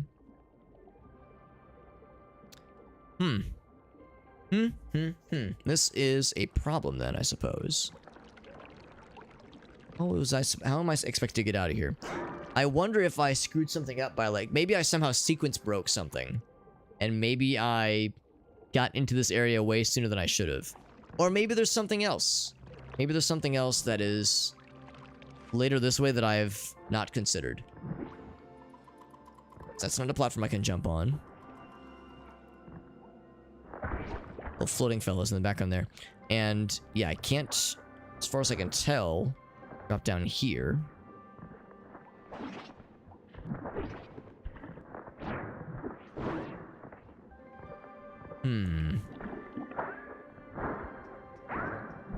You can tell desperation is setting in when I'm realizing that, like, oh man, I might have like made some trouble for myself then. There's definitely a path leading down. There's a path leading down here in some way. There's a path leading down here some way. And of course we're in the mechanical zone. Maybe like there's a mechanical thing you have to unlock in some way or enable, activate even.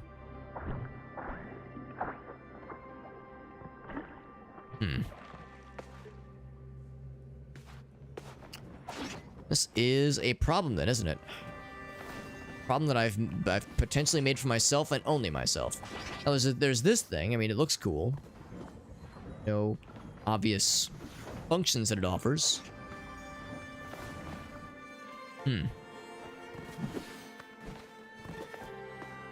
So here we are again in this little area. So, I mean, yeah, again, as far as I can tell, it looks like this top area is a dead end for me right now. It's a plantable spot on the top left. We have no seeds right now, obviously.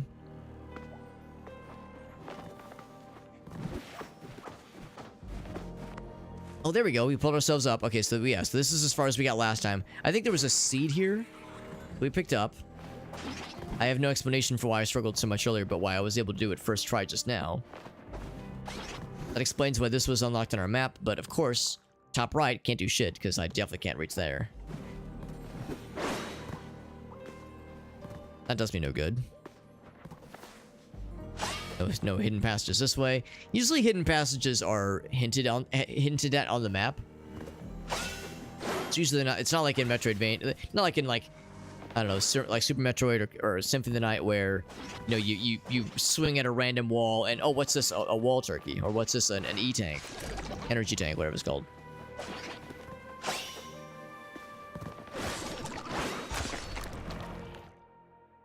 And go back there. We, of course, know we can drop down. Of course, this is the save room. There was nothing else in the save room. Man, I hope I didn't just bunger up the save. Although maybe there's like, there's the whole thing where you can like restart loops. Maybe this is what I'm maybe like you're allowed to kind of like get stuck and not be able to leave, and you maybe there's like this thing where you can like restart the loop, but the things you planted persist. Like, maybe it's not really a lost progress thing.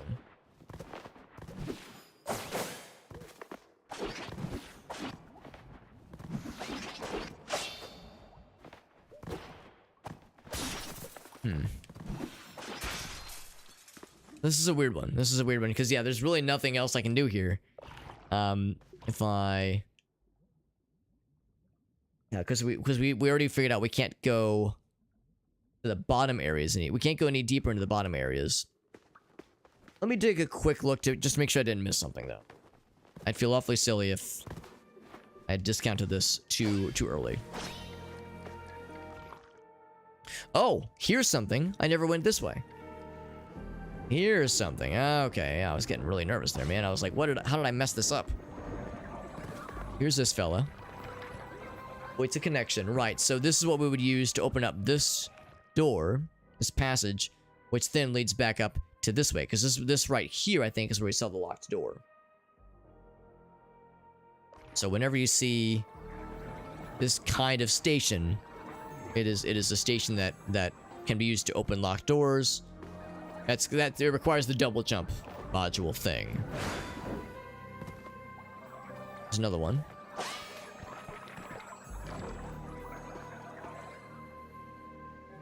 No, actually, oh, this room's elaborate. Hold on, there was something that caught my eye this way too. Interesting. Okay, so I can see the crystal. Can't get it obviously, but I can see there's something up here that's worth getting. I think what I'd have to do is I'd have to do something with those flying enemies, I think. Or maybe plant something that allows me to make that jump. So I can see there's a cool thing up there.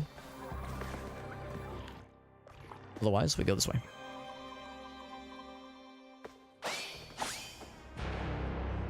This looks at first glance like a boss arena.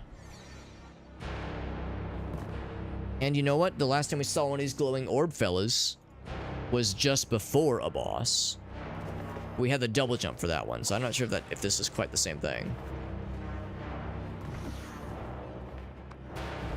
Whoops. Good to know that when you ledge grab, you can just jump and have it be functionally similar to a wall jump. Also, speaking of level up module, or not level up, double jump modules, here's one right here. Thought they said those burritos, burroko or buroho, burritos. Those burritos.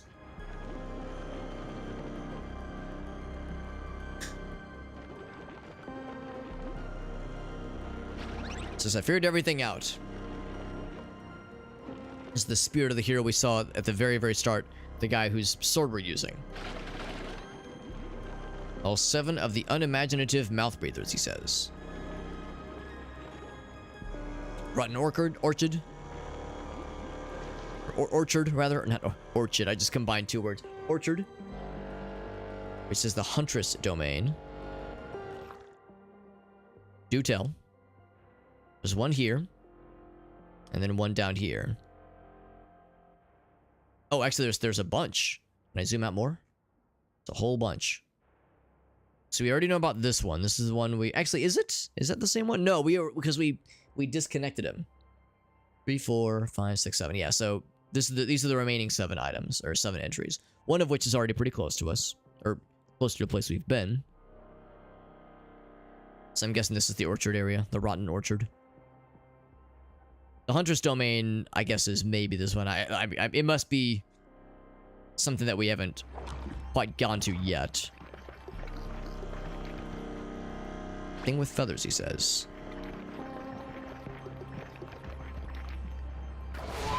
Oh, hold on. Something is wise to our presence. Oh. Has the ghost been killed? How can a ghost be killed? Oh, by another ghost. Clearly. Clearly, that's how a ghost gets killed. By the ghost of someone else. Except, it's kind of like the ghost of the other Huntress lady. The aberrated specter.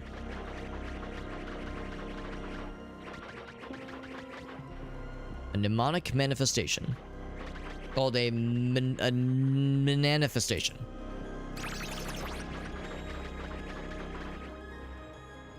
She saw us in living quarters. And then she disappears. So that's... I think that was just the Huntress lady that we saw in the first loop. And she sort of remembered us vaguely. Well, anyway. It's pretty clear what our want is here.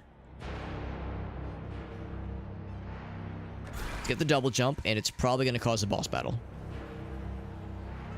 Got our little friend. It's tethered to us.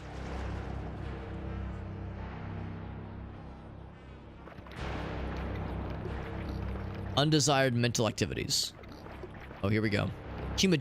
Oh, I thought I said humid crab. I played Fight Crab a couple days ago, and I'm still in crab mode. Humid crib. Oh, okay. I thought I had to fight something. I see some platforms. Platforms have opened up. Damn, ain't it good to be a gangster. And by gangster, I mean have double jump. So I can go to the right, go down, and go down. Can't do much else. I can wall jump, and I can double jump out of a wall jump, but only from the first jump not being taken.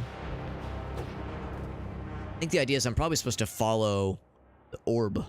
The orbital energy. Like, follow this kind of, like, umbilical flow leading to this guy. But as always, I like going the wrong way first, so I'm going to tactically go the wrong way. What's up, doo-doo dad? But a crab beat a lobster in a fight. Now, the weird thing is that when I was playing Fight Crab 2 the other day, we were able to play as a lobster. It makes me wonder if lobsters are technically crabs. I have no answer. I have no answer to that quandary, but it makes me wonder. I mean, they're crustaceans, so maybe that's the idea. Maybe they figured Fight Crab was a better name than, I don't know, crustacean situation. Crustacean offensive situation.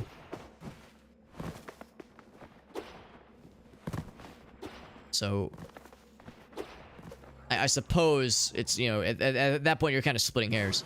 There's something up there, but I have no way of getting to it. We would need more cool guy jumps. And I am but a modest guy. I'm not quite a cool guy yet. They're not crabs, yeah. Which makes sense. Oh, backstab. That was not a backstab, that was a...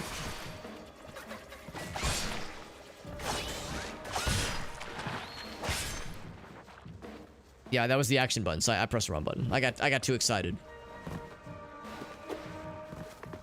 Just want to see how far this goes so we can kind of fill our map out with it.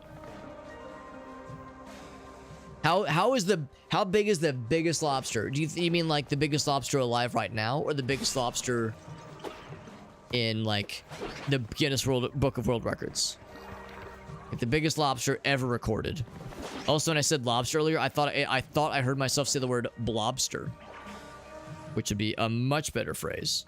Can we just start calling them blobsters now? Perfect variety.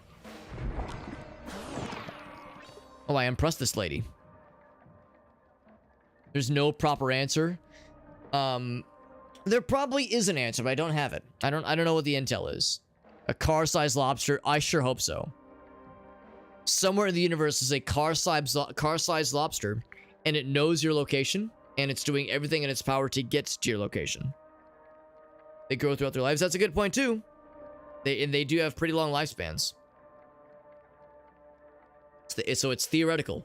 A car-sized lobster somewhere, and it wants to know your location. Or it already knows it. Carry potential, but you execute them with the grace of a ruffian. Where'd that sword come from? I got it from a dead guy, don't worry about it. Oh, anime eyes? Does that mean I get to fight her? And then kiss deeply? Ooh, crab versus lobster? I'm inclined to agree. I'm inclined to agree that crab's got the upper hand. The upper claw, if you will. Although I guess it depends on the kind of crab, because there's a lot of different kinds of crabs out there. But only so many kinds of lobsters, to my knowledge.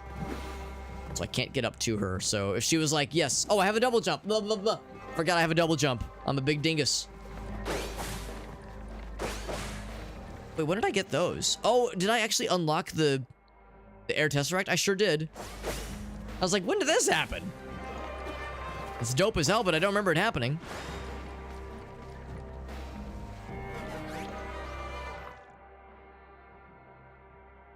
They die of being... Oh, they just get stuck. Right, yes.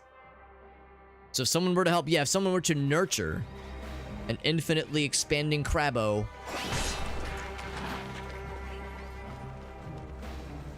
and have, like, constantly the ability to, like, to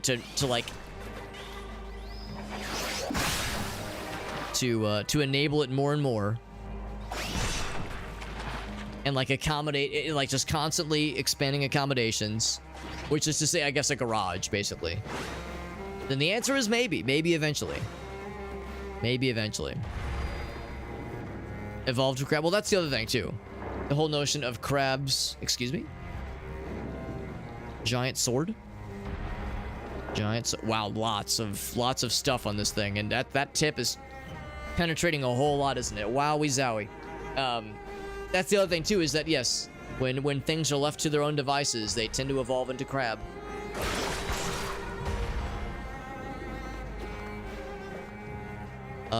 Aegis seed. So folklore spoke of how rills and rivers sprung from but a single one of these.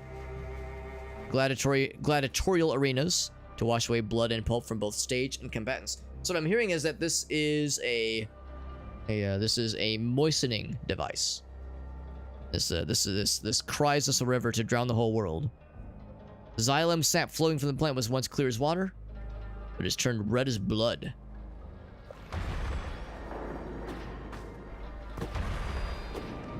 Also, was a bad guy, but I kicked the shit out of him. I don't know where he landed. So... I didn't... Oh, so if you even just touch the tip... Ouch.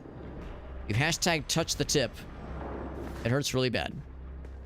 Doesn't it, you don't have to get stabbed by the tip, touch it, and it's not a good time. What are some other things I want to unlock? I really do want to get this thing, just because the ground pound sounds so freaking cool. So I would say, what do I need for this? I need everything, basically. I think I'm kind of close to unlocking. I guess the combo's getting pretty close. So anything that gives just a little bit of car. Eat an entire car. The bloody pulp is one thing, obviously. A little bit more, though. This one's my best bet. Nom nom nom nom nom. So then... yeah, the combo. Devastating hit.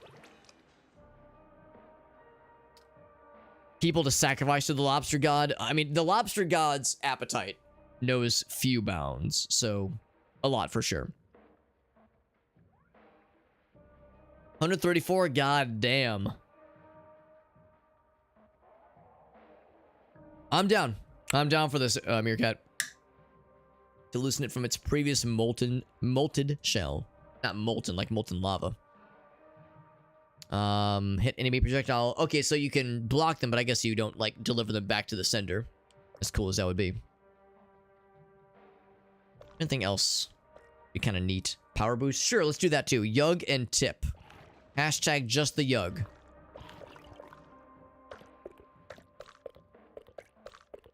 Except we don't have a lot of any of these things. Well, we have a... Actually, no, that's not true. We have a decent bit of yugs. Power that up for now, although we don't have a ton of... We don't have a ton of other... not a lot of needs for that right now. I'm gonna hold off. I'll grab those. I'll start chowing down on those if we start taking more hits. Oh, for instance, this might be a mini-boss battle. That whole thing? Yes. Yes. Absolutely.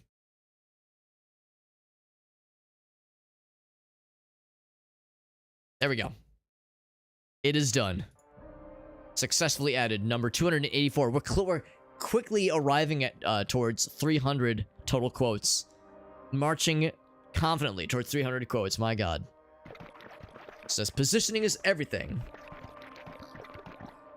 Weak spots on their backs. She says, slide behind me, Big Daddy. Oop. Oh, I see. I'm just slide behind. No, don't slide behind now. Wait for the opportunity.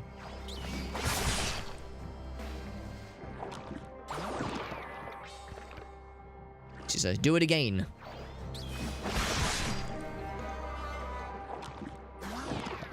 Our guy's idle animation seems faster. Like earlier, our idle animation was a little bit slower. In 4 years, and we forget the context. Or we reminisce on it lovingly. Just says, now keep going. Just now keep going, Big Daddy. I'm almost there. Eat another one of these things. That's enough yug. Probably. For the power we were looking. It's actually almost enough tip. It is nearly enough tip. Just need like a tipsy amount of tip. And just like that, my attack power grows. Get boosted, you fool. Track critters. Spawning grounds of alien critters appear on the map. Spawning... Oh, I see. Okay. On the overworld map, it will show where certain alien spawns will show. But it's interesting because it doesn't seem like bad guys ever respawn until you start a new loop. Maybe that's what that means, though. It just shows you where bad guys are, basically. Air dodge would be nice. Yeah, unfortunately, I'm not really seeing a lot of things that give platforming opportunities. Maybe the idea is you don't get platforming opportunities by unlocking these things. Maybe you unlock things more meant for combat.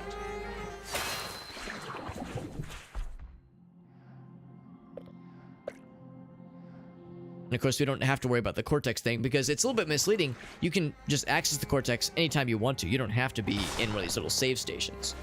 But I guess it's convenient because it's like, well, I might as well. I'm taking a little nap. Why the heck not? Excuse me? Whomst? Ouch.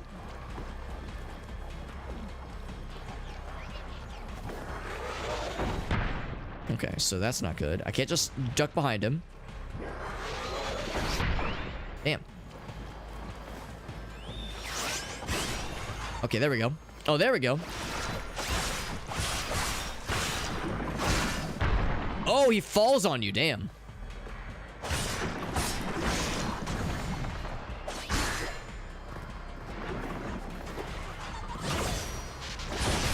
There we go. We got him. Oh, but he had one last projectile. That's sneaky. We got his ass, but he had one last projectile that kind of rolled back towards us. That's okay. We just saved. It's almost like the game knew we were about to fight something pretty spicy.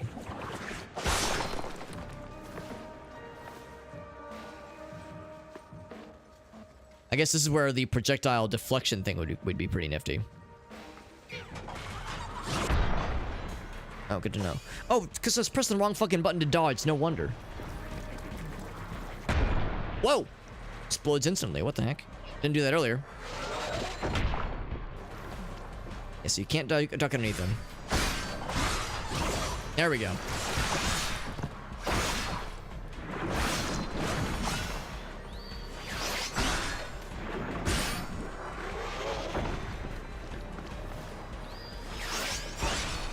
Is that enough? Oh, that one does a lot of damage, it seems. So it would seem. Oh, jump down. Let's say it's probably one last one. One last hit to go. Did I get something out of it? We got something new. It wasn't a perfect fighting situation because it's battered. We didn't have perfect variety with combat. Sloppy execution and such, but it was something. Tough fight, though. That's not a boss. That's just a big, scary fella. You have a compost map already. That's kind of nice. So, what else? What else is like something we can like kind of work towards? Because I have need to eat things to heal.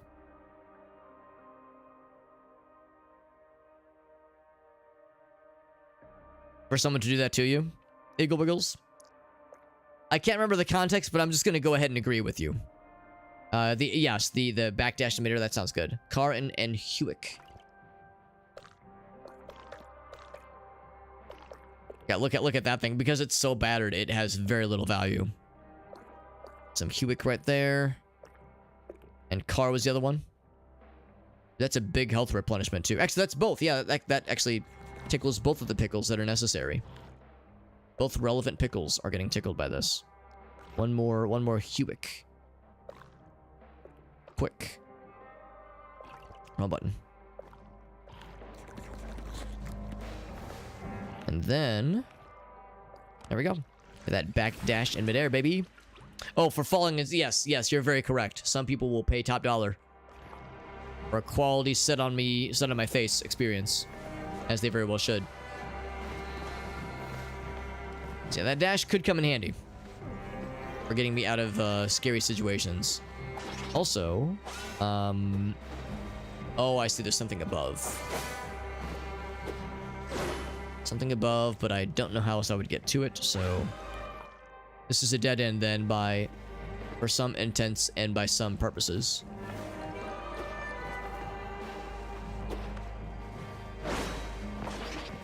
Wondering if that was part of the foreground. It is not, it is a background object. New fella just unlocked. This will bring us back to this part of the world. Actually, hold on, I'm kind of curious what else is up this way.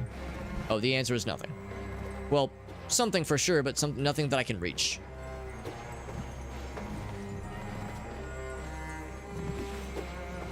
Yeah, there's no way I can get up there.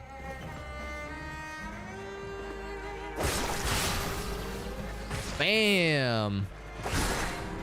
Bam! That was a very satisfying combo, except he's not dead.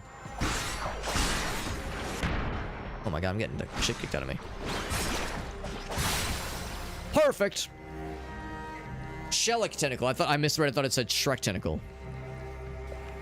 Wishful thinking on my part. That was really satisfying. I was able to kick the shit out of him into other bad guys and kick bad guys into him. That was very satisfying. It didn't kill him, but the later attacks did, obviously. What seeds dost thou have? I have this one fella that does like the water thing. Oh, right. Maybe that's the whole point. Maybe if you flood an area, it lets you swim up to things you would otherwise struggle to reach. Smelly tentacle? Can we split the difference and call it a smelly Shrek tentacle? I think that's reasonable. Same thing here. If I flood this area, would that let me swim up to the other thing? Where did we first get this thing? I think we first got it in the big room. Or maybe it was just before the big room, but I want to say it was the big room. So I'm trying to be... Oh, this guy's here. When did you get here?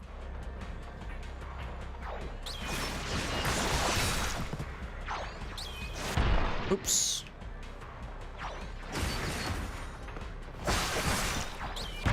Oof.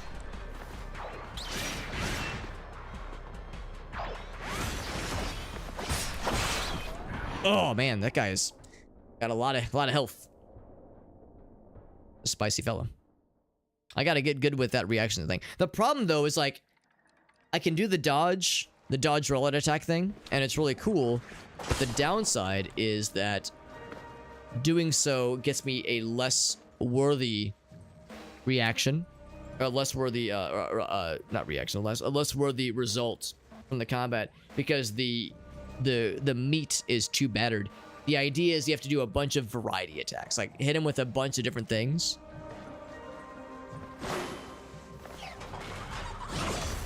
Gotta hit him with a bunch of different things for it to count. Oh, that's the one that explodes. Okay.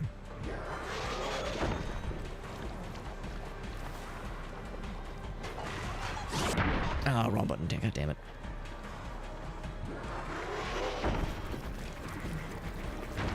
There we go. All I want to do is pincer attack. That's not it. There we go. So I can do this. Oh, right. There's the sitting on my face thing.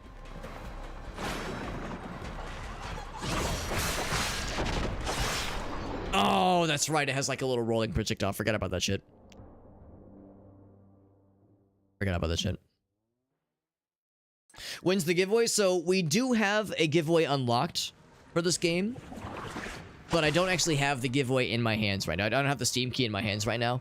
We're gonna be doing it through our Discord server. We're gonna be doing we're actually gonna be doing several several giveaways through my Discord server.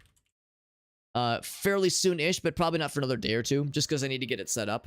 We'll have some giveaway channels queued up in the Discord server. In order to participate, all you would do is you would join the Discord server, and you would post a message in the relevant Discord channels in the Discord server for the giveaways that would interest you. So there's a few we'll be doing over the course of the next couple days, including the one that we unlocked for through this game. I'm not going to have any actual giveaways for this game, but the details that we were of the dare we were working on has the name of the game that we will have a Steam key to give away.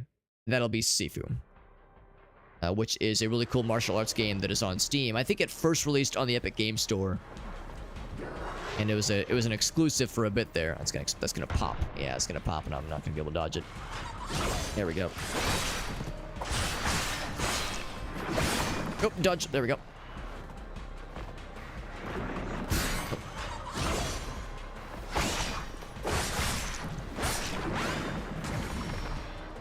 I tell myself I'm getting better at this. There we go. Oh crap! I'm trying to think. What else? What other abilities do I have?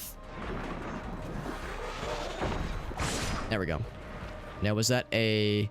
Okay, it was still battered, so I still had some. There was still some lack of variety that I was still showing in that fight. What did I do earlier? I think I said I ate a bunch of these things. One thing gives a lot of health back. That's nice. And then also in this room, one of these fellas was here.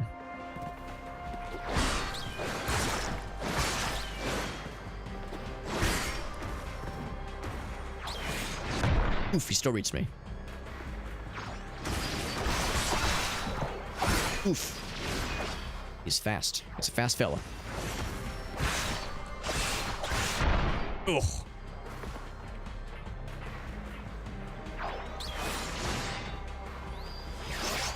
There we go. I was thinking, like, if I can land a perfect shot. That's probably the last thing I didn't do for that other guy. I probably should have done a perfect shot against him.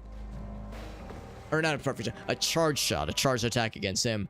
That would have, I think, been enough to kind of push that over the edge. I'll eat another one of these things.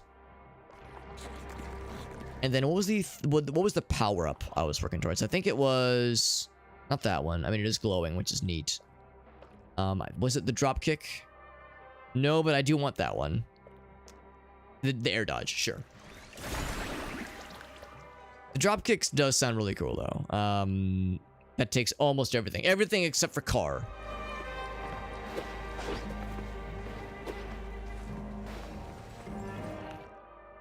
Okay, so yeah, this is where we realize that yes, we can't quite reach that area. But I have these 2 seeds, so if I were to flood, like place the flooding fella. Of course, I don't have a way to actually swim up necessarily, but maybe that's something we're about to find out. I don't know, maybe I should just hang on to these. Maybe I shouldn't, you know, maybe I shouldn't be overcomplicating things. Nope.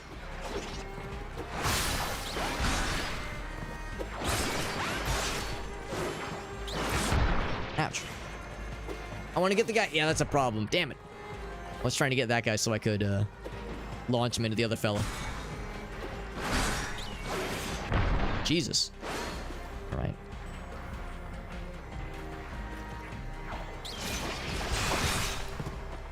Go for the charge attack next. Come at me, bro. Not quite enough to kill. Oh, come on. That would have been perfect. I didn't realize that he was going to hurt the other bad guy. That still counted as perfect variety. I didn't realize they could hurt each other, though. That's kind of cool.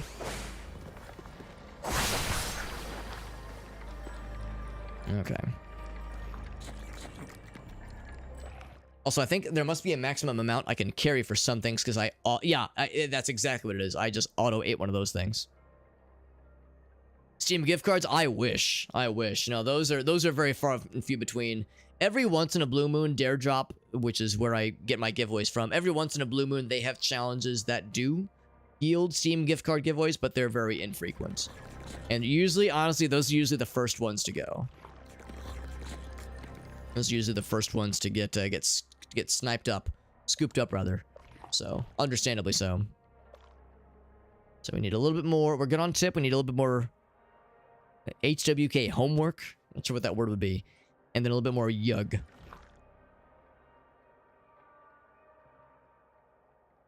Oop, okay.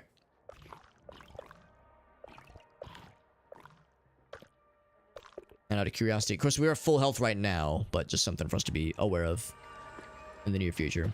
Yeah, if there was ever a place to plant something that would flood a room and let us swim upwards, it'd be here, except now that I'm looking up, I see that what blocks that is not just a regular passage, but it's like the gears that we can only be broken with strong roots. So yeah, I think we need some other kind of tall plant that can grow from that little fertile spot. So instead, let's just see what this looks like here. That was cool. It slid down. Huh. Okay, so now we have this as a platform that's available. Okay, so we got some new things to try potentially. I guess there's like a bunch of layers of the hilt, I guess, of sorts. We're climbing all the way around this area then. Here's this lady again. Love me some, but yeah. Oh yeah, I'm with you. Yeah, Metroidvanias are really cool. Well, at least when they're done really well, they're very good. There's been a few Metroidvanias that I've like seen where I was surprised where the reviews weren't great. And sometimes it's because like a Metroidvania tries to like there's this weird thing with Metroidvanias and roguelikes where sometimes if a game tries to do too much of either one thing, Or I'm sorry, tries to do too much of both things. Like if a Metroidvania tries to incorporate too many roguelike elements or vice versa. I've seen that kind of come back to be not great. So there's a few Metroidvanias that I've been recommended against for that reason. But generally speaking, yes, when care is done for a game like this, it's pretty sweet. I actually played Super Metroid and Castlevania Symphony of the Night fairly recently, only like a couple years ago for the first time, like 2 or 3 years ago, both of which were for the first time. So I've been a little bit late to the party, admittedly. It's a heavy attack, which we already know about. This is old news. There we go. Some Hollow Knight. Yeah, Blasphemous. Blasphemous is one I definitely want to play. I've heard Axiom Verge is also very, very good. A little bit weird that she's giving me tutorials for things we've definitely already done for a while. She says we lack a hunter's grace. Well, my wife's name is Grace. Does that count?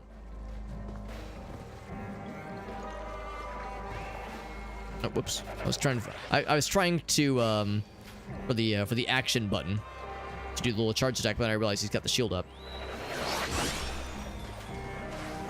Oh, he's still available. Ouch. Perfect variety. Got something here. This will lead to a new area.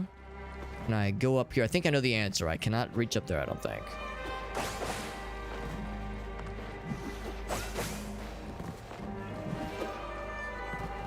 It does count. Okay, cool. Thank you. Thank you for confirming. Yeah, no, before I played Metroid, Super Metroid, and before I played Symphony of the Night, I had played Metroid 2. I had played Metroid Fusion. So, you know, I'd done some of my homework, but you know, it's hard to say I was like really a fan of the genres when there was so little I had relatively experienced. Oh.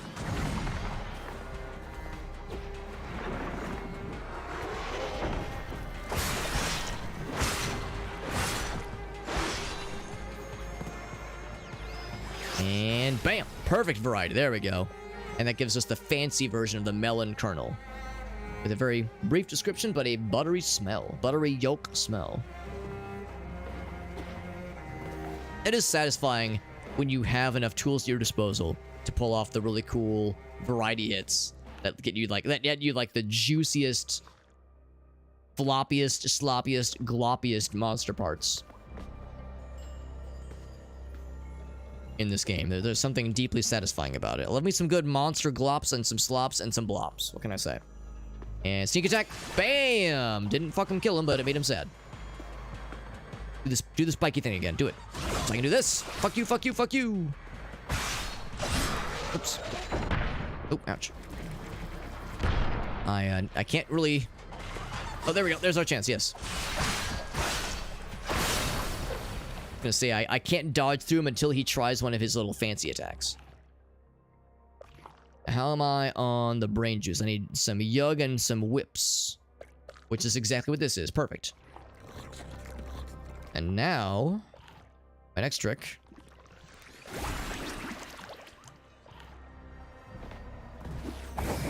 So that's the ground pound. That's badass. And of course, it has a very good action pose that he maintains. Or actually, our protagonist here is a woman that she maintains until I move again. So yeah. So if I do the... I can't just do it anytime I want to. It's only from a 2-step jump. But that is really cool. And I very much would love to use it against, you know, bosses and clutch moments to do extra badass damage to bad guys. So, once again, we're like really getting some cool tools to work with here. For combat, at least, specifically. That leads to the big guy, obviously. So it's this way. Guys always die in one hit, so it would seem. Although they don't always yield the rewards. What's up, Unstable? In a streamer group? Oh, are you referring to the thing in the bottom? The stream team thing? Where that it says, like, the kingdom? Because I've been in that for a while. And most of the people that were like... I'll be honest, it's mostly dormant. Like, most of the people that were like doing stuff with regular, yeah, the kingdom. Most of the folks that were doing stuff with regularity in that team don't really stream on a super regular basis nowadays. Yeah, a lot of the folks kind of in that kind of grouping have kind of gone on for other things, so it's mostly dormant.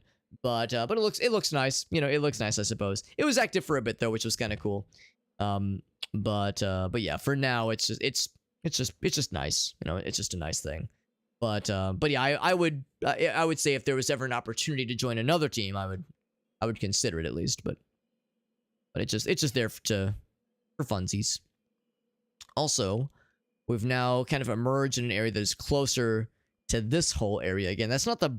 Well, I guess that's where you'll eventually fight the final boss. But that's where the loops reset. But I'm a little bit hesitant to drop down, as I think what's going to happen is that we're going to find this door is locked. Oh, right. That's right. No, we did see this earlier. This is... Wait, is it? Yeah. Okay, never mind. That is quite different. Oh, wait, no, is it? I think that's... Yeah, that's... Okay, never mind. I'm remembering now. This is the big room we saw earlier that had this rotating stuff in the middle with the platforms. Yes, I remember now. We emerged from this side up here. It didn't connect to me that this is where the loop resets, though. Yeah, interesting. It's still cool. It is. It meant that it was formed by Grovana, who doesn't stream as much on Twitch nowadays. He's mostly focused on YouTube. But yeah, it was formed kind of at the height of his Twitch presence, where yeah, he kind of had the idea of forming a Twitch team, and it was very nice of him to consider me for that. It was really nice of him to invite me. And a lot of really nice people are still technically in it, but yeah, a lot of people were in it. You know, more from the beginning of it at least. And but there's still a few people that you know still stream on their own, but yeah, not with any kind of official stream team kind of participation aspect to it necessarily. Yeah, it was still flattering that he included me, and every once in a while he'll still stream a little bit. He might pop into here from every once in a blue moon. So GV's a nice guy. He did a lot for me for sure. I remember he did the biggest raid I'd ever received back in like summer of 2020. And I mean, in the grand scheme of things, it wasn't like a crazy amount, but it was like 70 people. It was crazy, and a lot of those people stuck around for a good chunk of time and were, you know, somewhat regular viewers. So it was a really nice way to kind of, you know, for him to, a very generous thing for him to do, to kind of graciously kind of welcome me into his community of folks. It was really nice. So I look back on that time very fondly, when like a bunch of kind of the mainstays in his community were like on Twitch. A lot of them have since moved on to YouTube, that kind of thing. A lot of folks have kind of are doing other things. Also, yeah, I can't figure out a way to get up there. I think I would need other specialized things. Yeah, it's good stuff though. Oh right, I do have. Can I somehow in midair turn around and backdash towards it? I don't think it works that way. What was his name? So his name is Grovana. He is a partnered streamer that's been around on YouTube for a long time. In fact, YouTube is how we got his start. He kind of became super well known in like the like Elder Scrolls and kind of Skyrim Let's Play community back in the day.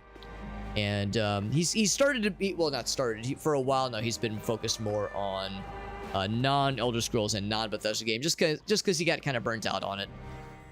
Bethesda games and Elder Scrolls, and he's done a little bit of like some like Elder Scrolls adjacent stuff. Like, of course, there's ESO, Elder Scrolls Online, which I guess is, you know, by every measure is an ESO, is an Elder Scrolls game, but it's not a Bethesda game. So he's like experimented with some of these kinds of things, but yeah, the main thing he's known for is like Skyrim modded playthroughs, that kind of thing.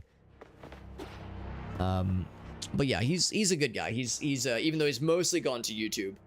And of course, I follow him on YouTube. You know, I try to keep up as well as I can. But you know, it's streaming, of course, is an easy thing to just kind of casually pop on in the background versus a YouTube video, which for me is more of a dedicated viewing experience.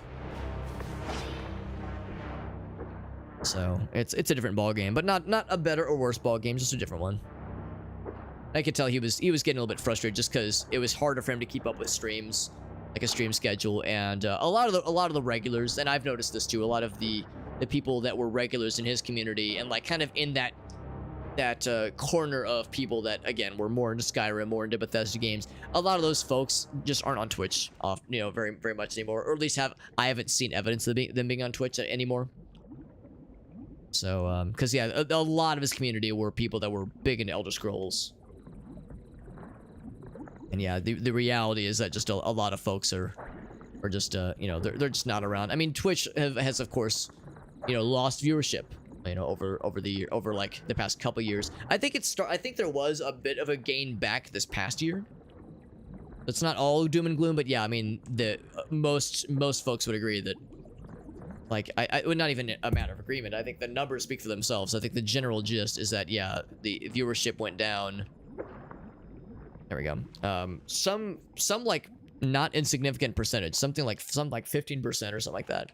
I think from 2022 to 2023. I think it did go up a bit by the end of last year into this year. I think it did go up a little bit, but still, it's not the cultural milestone it was. So a lot of people that were super into it for a little bit there have moved on. Viewers and streamers alike.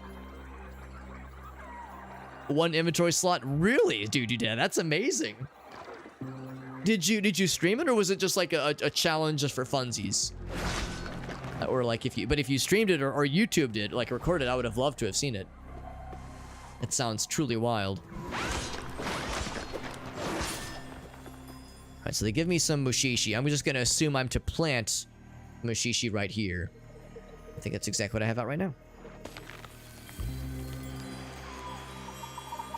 They give it to me, that means it's probably there for a reason.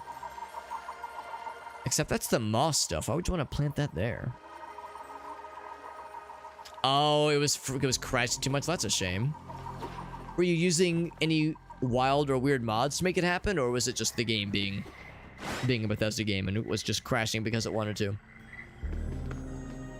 Ooh, maybe I should have planted. Well, it shouldn't make a difference, I don't think. Maybe this is the room I was supposed to flood. Oh well. This is the Rotten Orchard, which is one area we were told about. We were told this would have some cool stuff. Oh, right, I have to do this. There we go, so I can see everything. Yeah, how would I get back up top, I wonder? Because I delved all the way down. We couldn't get to this guy, but this will very much eventually allow me to reach this guy. Since we have... Let's see. See, they can be planted. Is this the water plant? The juices plant? Yes, it is. Let's go ahead and plant some of these. I mean, I might as well. I gain nothing by hanging on to it, especially if I'm going to be reaching the end of this loop anyway. River Hearts. Level 43. That is impressive. It's pretty much... Yeah, I guess I would do it then. Animation files. Okay, yeah, that's a shame. But still, 43 is pretty good. In 72 hours. Well, maybe not 72 hours of gameplay, but in 3... Over the course of playing the game across 3 days. That is impressive. The font's a little bit weird. I see, the weird thing is, like, this is perfectly legible, but this is nearly illegible. So I'm with you there.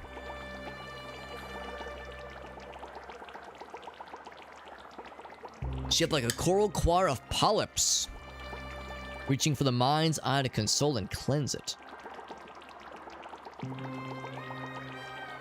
Gladiator-like games arranged to amuse the upper echelon to earn these things. Interesting, it was called a blood fruit. Oh, very cool stuff. And it's sprouting some blood, and we'll... That's all it's doing for now. Yeah, I wish I could uproot. I wish I could, like, cancel a planting. Surely there is going to be a way to do so eventually, but for now, I don't know of a way to do so. So whenever we're in a case like this where I'm, like, regretting a planting choice, then I guess we just have to kind of wait and see if there's some other mechanic that will make its presence known at some point.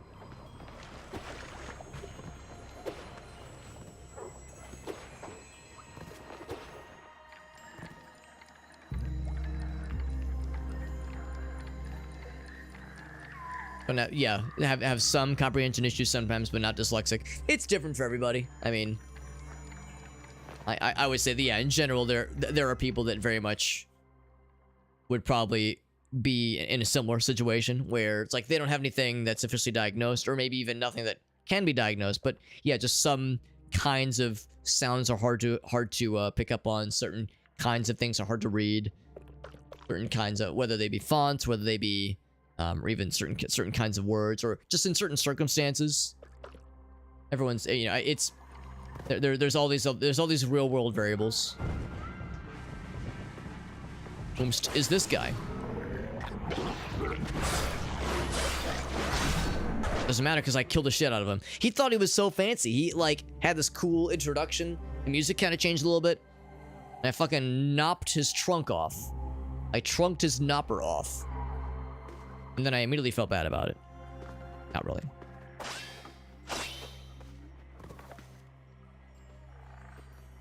The rotten orchard has been found.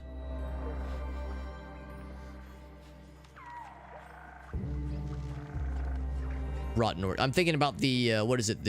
There's the cider at the alcoholic cider company, Angry Orchard.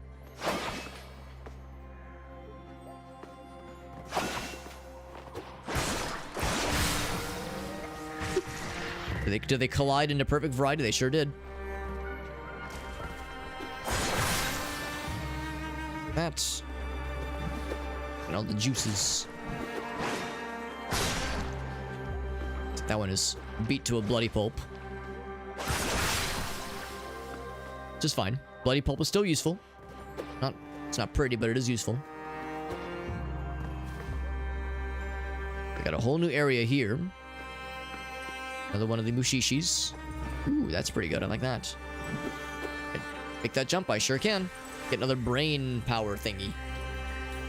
More meme knowledge, or that is more mnemonic knowledge. Something I could plant here. I think if they want me to plant anything, it would be the algae. Actually, that's probably what this is. There we go.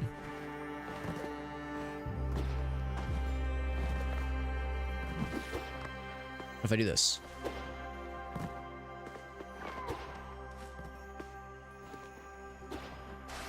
Oh, wrong button. Okay, yeah. How did I do this earlier?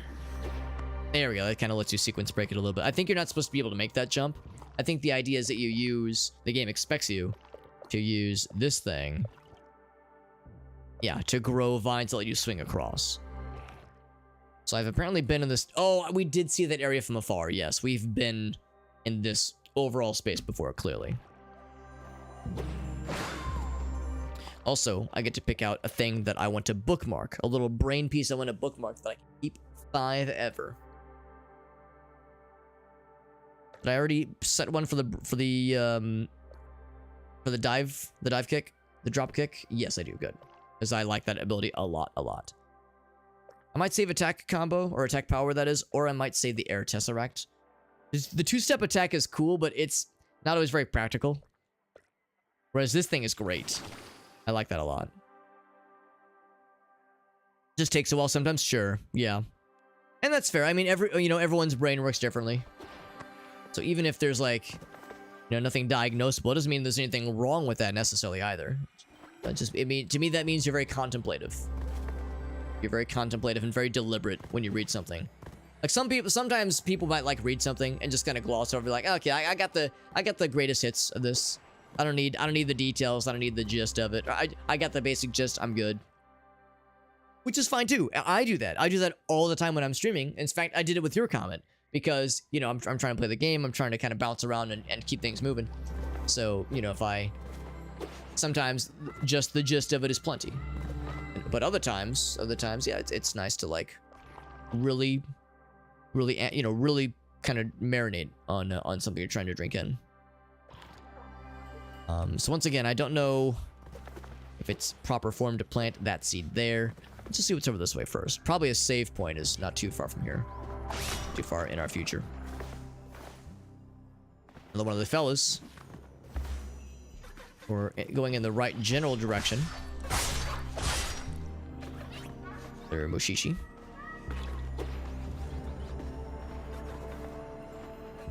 I don't think it would make sense to plant one there, but maybe here on the wall? I could see that. Ouch. splort. So yeah, I'll see if I can plant that on the wall. Oh, wrong button. But you know what? Sure, let's get some health back too. We have a wide variety of stuff. I think, yeah, it's called Mashishi. So if I do this. No, grab it. Okay, yeah, I was gonna say, I don't want it getting planted there. I need to, like, what if I do this? Jump, and then drop. Oh, that launches it. Launches it down. That's unexpected. Wait, what if I hold up? Nope, still launches it down. So what I want to do is I want to, like... Actually, what if I do this? What if I just jump, bam. Nope, still launches it down. Crap. What if I just do the backflip thing? Because the backflip thing worked really well last time. Oop. Oops, wrong button.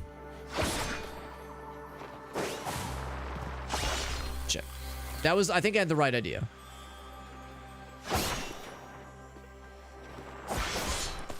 Did that work? Yes, it did. Good. So that'll grow exactly where I want it to be. Right now, it's not going to do much for us, but maybe as it goes up the walls, it will have a pronounced effect and it'll let us give us some vines we can crawl across for this kind of top area. As it stands right now, I can't do shit with this.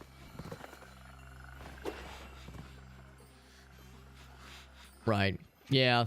Right. I could see it being inconvenient sometimes. Rusa, kind of what you're describing. Makes perfect sense. Stabby. And then the jump attacky. And then bam.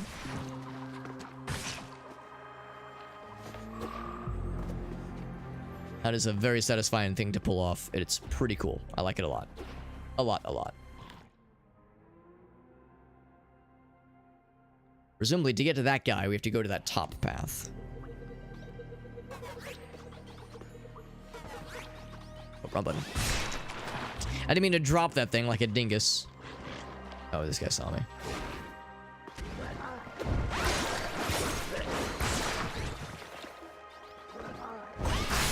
Just go ahead and kill that guy real quick.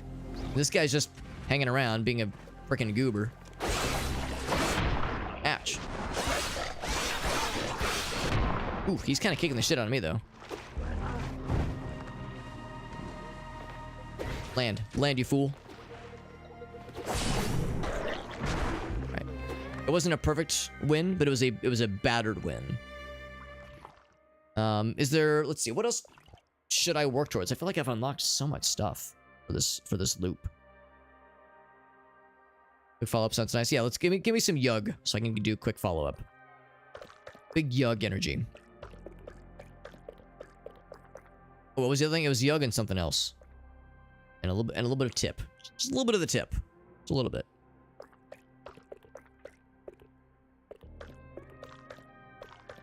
So in general, this one gives me the best yug.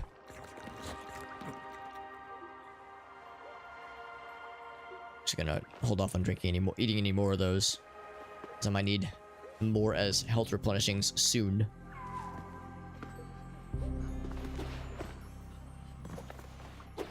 What's this? Oh, it's a little jumpy boy. Ooh, big jump. Wow, big jump. Holy crap. I wonder if I could plant something to spawn more of these things.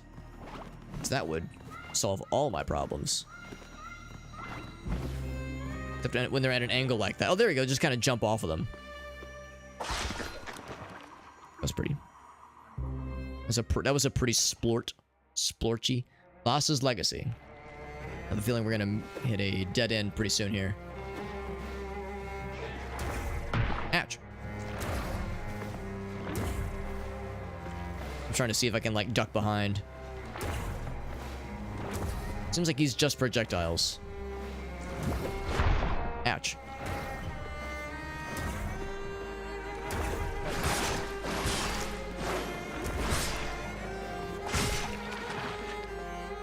That was a bloody pulp. Yeah, not my finest performance, but I was waiting for, like, him to do some kind of attack I could dodge out of, but those projectiles for him. Keeping it real simple.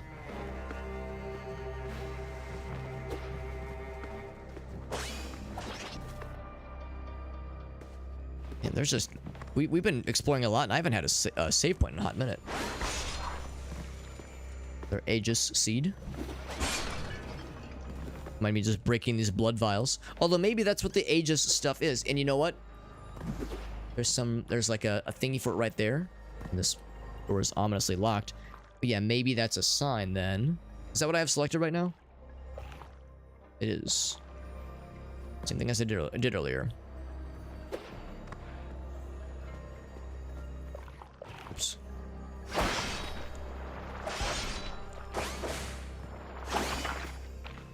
Not quite. Maybe from down here? That's pretty good. It was like a weird angle, but yeah, maybe there's something to it. Oh, there we go. Starts filling it up. And it just looks interesting. Like there's no like mechanic thing that's different here. This platform it doesn't behave any differently. But maybe in the next loop something will be clearly different here. Oh right, I should get the fruit. Also, I gotta say, I don't love the wall jump. It is yet to really do much for me, and it frequently gets in my way, so it's not my favoritist. It's not the worstest, but it's not my favoritist. It's somewhere in the middleist. Strictly the middleist. Oh. Just do one of those. You better run. Oh crap, I was thinking maybe I could get lucky. Grapple not to get lucky.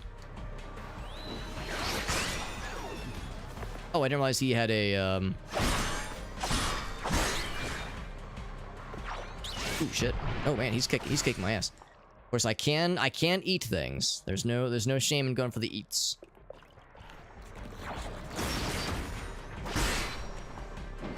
Crap.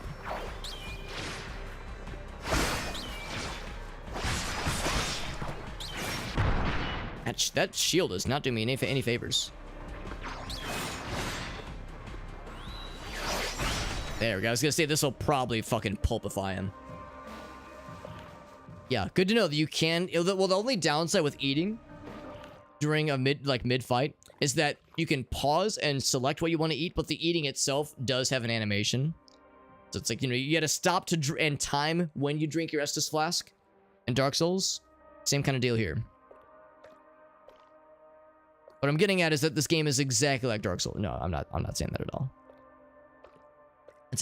I know it's a very one-way ticket to pissing off Dark Souls fans, is to say this truly is the Dark Souls of fill in the blank.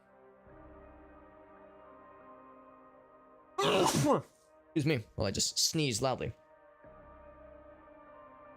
When to eat my muffin while getting my ass kicked. Yeah. Hold up, I gotta eat my sandwich. I had that thought frequently while playing Breath of the Wild, where I'd be like, getting my ass kicked by a Lino, then I'd be like, I'd pause the game, eat 400 apples, and then be like, heh, I'm in full health after all. There was something else I was saving up for. Cracking critters sounds nice. Power slide would be, I guess, okay. I mean, speed and distance, that sounds cool, but that wouldn't really, it would help for speed runs, which I don't care about anymore, obviously. Projectile counter wouldn't be bad. Yug and Tip. Projectile counter would not be bad. Versus the quick follow-up also sounds nice. So, but Yug and Tip for either one, really. The old Tip of the Yug is what we call that one.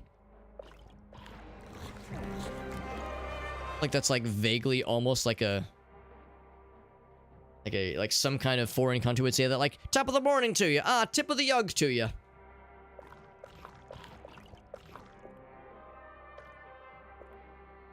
Alright, which is a little bit more Yug. I'm gonna eat some bloody pulp. And that'll do it. You know, Gracie tips my Yug really good. Okay, I'm sorry. Anyway, moving on. Or would it be that she Yugs my tip? Regardless of what she may or may not do. Do I do quick follow-up or do I do projectile counter? Projectile counter sounds like it could actually get me out of some tricky situations sometimes. Let's go for that one. Unlocks Himsa Assault. Attack and quick step past your enemy. Up and attack while sliding. That sounds kind of nice.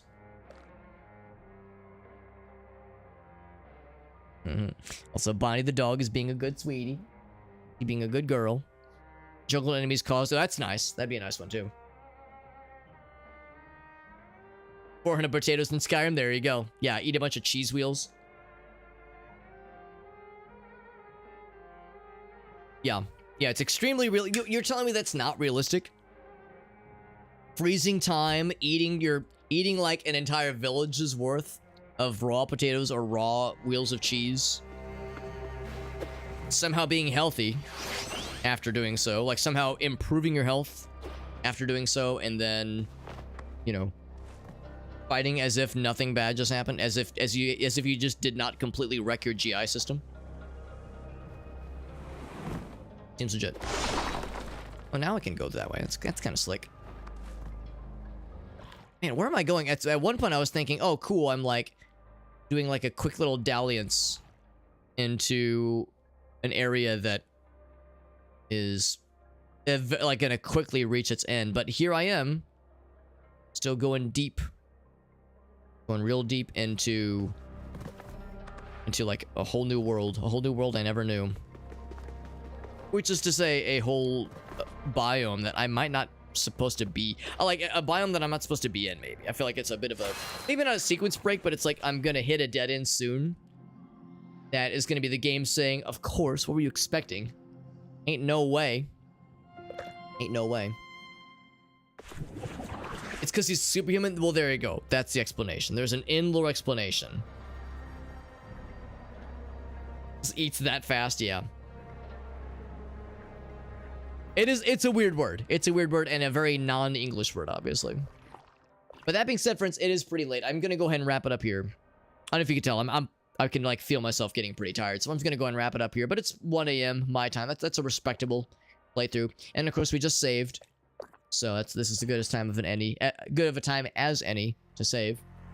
Rusa was saying how she sometimes struggles with, like, you know, quick and easy reading comprehension or spelling, that kind of thing. Sometimes I struggle with just basic forming words together to make a coherent sentence. And yet I stream like a doofus, so I invite this on myself. But the good news is we do have the proof. The proof is in the pudding that we were able to knock out the first loop like a boss in less than 7 minutes. So we are going to have an extra Steam key for Sifu to give away, as is evident by the text in that dare command. Like I was describing to Prince of Darkness earlier, I don't have the giveaway on hand right now, nor will I in the immediate future. So probably not tomorrow, but maybe Thursday, maybe Friday, we'll have the giveaways ready, and it'll all be done through the Discord server. Like I was saying earlier, we have the Discord server set up where there's going to be channels in the Discord server, one for each giveaway game. So one for Sifu, one for Banishers Ghost of New Eden, one for Slave Zero X. Every time we have a game to give away, we'll have a channel set up for it, and all people will need to do to enter into those giveaways is to just type any message into those channels. The idea being is that we have some verification steps that people need to pass through in order to post in the Discord server. Anybody can join, but in order to like send a message in any of the channels, you have to do some other stuff there. You have to go through some verification stages. So we just want to make sure that, you know, we're not, I don't want to like lock things down necessarily, but we just want to make sure that like real people are getting into these giveaways and not people with like not one person with like 400 sock puppet accounts, because we've had problems with that in the past. So anyway, this was good though. This was good. Made some really good progress with this game. Ultros is great, even though the Dare Drop campaign for this game is about to end. I very much would like to do a full playthrough of it and complete it, because I'm really digging it so far. Very stylish. The combat's very satisfying. And it's challenging. It's tough, which I appreciate. So I appreciate that it pulls no punches. That being said, friends, we're wrapping up here, and I'm gonna say probably most likely no stream tomorrow. There's a chance I might do maybe a short stream tomorrow, but I don't know. Wednesdays are tricky for me because I'm happy to go late. You know, I'm happy to go until 1 a.m., maybe 1:30, maybe even 2 a.m. sometimes. I'm happy to go late and have a good old time and play video games. But the downside is that on Thursday mornings I have to get up extra early because I have to go into the office. So, you know, when I work from home, which is most days, I can just chill. I can sleep in a little bit more. Obviously, I don't know. I can just roll out of bed and hop right on the computer. It's pretty chill. But when I have to go in the office, there's more prep time. I have to consider the drive time. I have to, you know, I can't just roll out of bed and get to work. I have to shower first. I have to be responsible. So anyway, So anyway, so yeah, we'll see about tomorrow, but I'll say most likely no stream tomorrow. But Thursday, for sure, a Thursday stream, and it'll be more Slave Zero X. And in fact, I'll say if I do a stream tomorrow, it'll be Slave Zero X. So the next time we stream, it'll be Slave Zero X, another very cool, stylish combat game that I'm looking forward to playing more of as well. All good. All good. But I appreciate folks hanging out with us. And yeah, as far as raid targets go, we got a couple options. You know, we were talking about Dark Souls earlier. I see Voxivs is doing some Dark Souls. Having responsibility, I know, I'm as disappointed about it as I'm as disappointed in the concept of having responsibilities as you are. I'm as bummed about it as you are. So yeah, so there's a couple of people. We have Voxivs. Voxivs is doing some Dark Souls 2 specifically. Yeah, let's raid Voxivs. We haven't raided him in a while. He's a really cool guy. He's raided us a couple times. He's friends with Galanith and a bunch of other kind of folks in that circle. I think Not is friends with them. In fact, yeah, I see Not in his chat. There we go. So yeah, Not and Galanith. In fact, I think Voxivs is also in Daredrop. I think he's in one of the Daredrop stuffs. I don't know if he's a Daredevil, but he's definitely in the Daredrop community because I've seen him around. Yeah, Rusa knows all too well about having responsibilities, right? You were saying you were having to get ready for work, or maybe it was school, or maybe both. As always, here's my social media page. I mentioned earlier that we'll be doing giveaways through my Discord server. The link to join my Discord server is in. That Linktree page has all of my links. It's free to join the Discord server. It is not subscriber only, so there's no restrictions there. And that Linktree page has all my social media links as well. So Twitter and TikTok and Instagram and Facebook, all that stuff's in there. I try to post clips to those places maybe once a week if I think to do so. Sometimes I go, sometimes more, sometimes less. But that's the basic gist. And yeah, that pretty much covers it, friends. Like I said, next stream that I do, maybe tomorrow, more likely Thursday, will be some Slave Zero X. Really cool game that we started yesterday, and I'm even though I'm not great at it, I am enjoying it. That's good enough for me, right? Good enough to have a good old time with it. I don't have to be a pro gamer. I just have to be an enjoyable and optimistic gamer. That's good enough for me. So anyway, friends, thank you for hanging out. Appreciate folks hanging out with us and chilling as we play this really cool game. And we got more cool games in the future. More giveaways, more just great stuff to look forward to. More Daredrop campaigns and a couple of other games not through Daredrop. So yeah, lots of good stuff, friends. Thank you again, friends. I'll see you around. Everyone have a great night.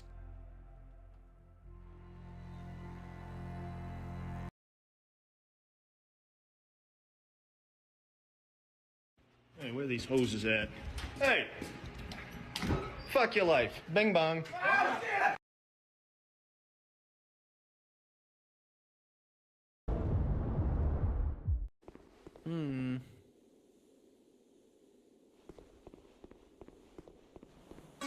Oh my gosh.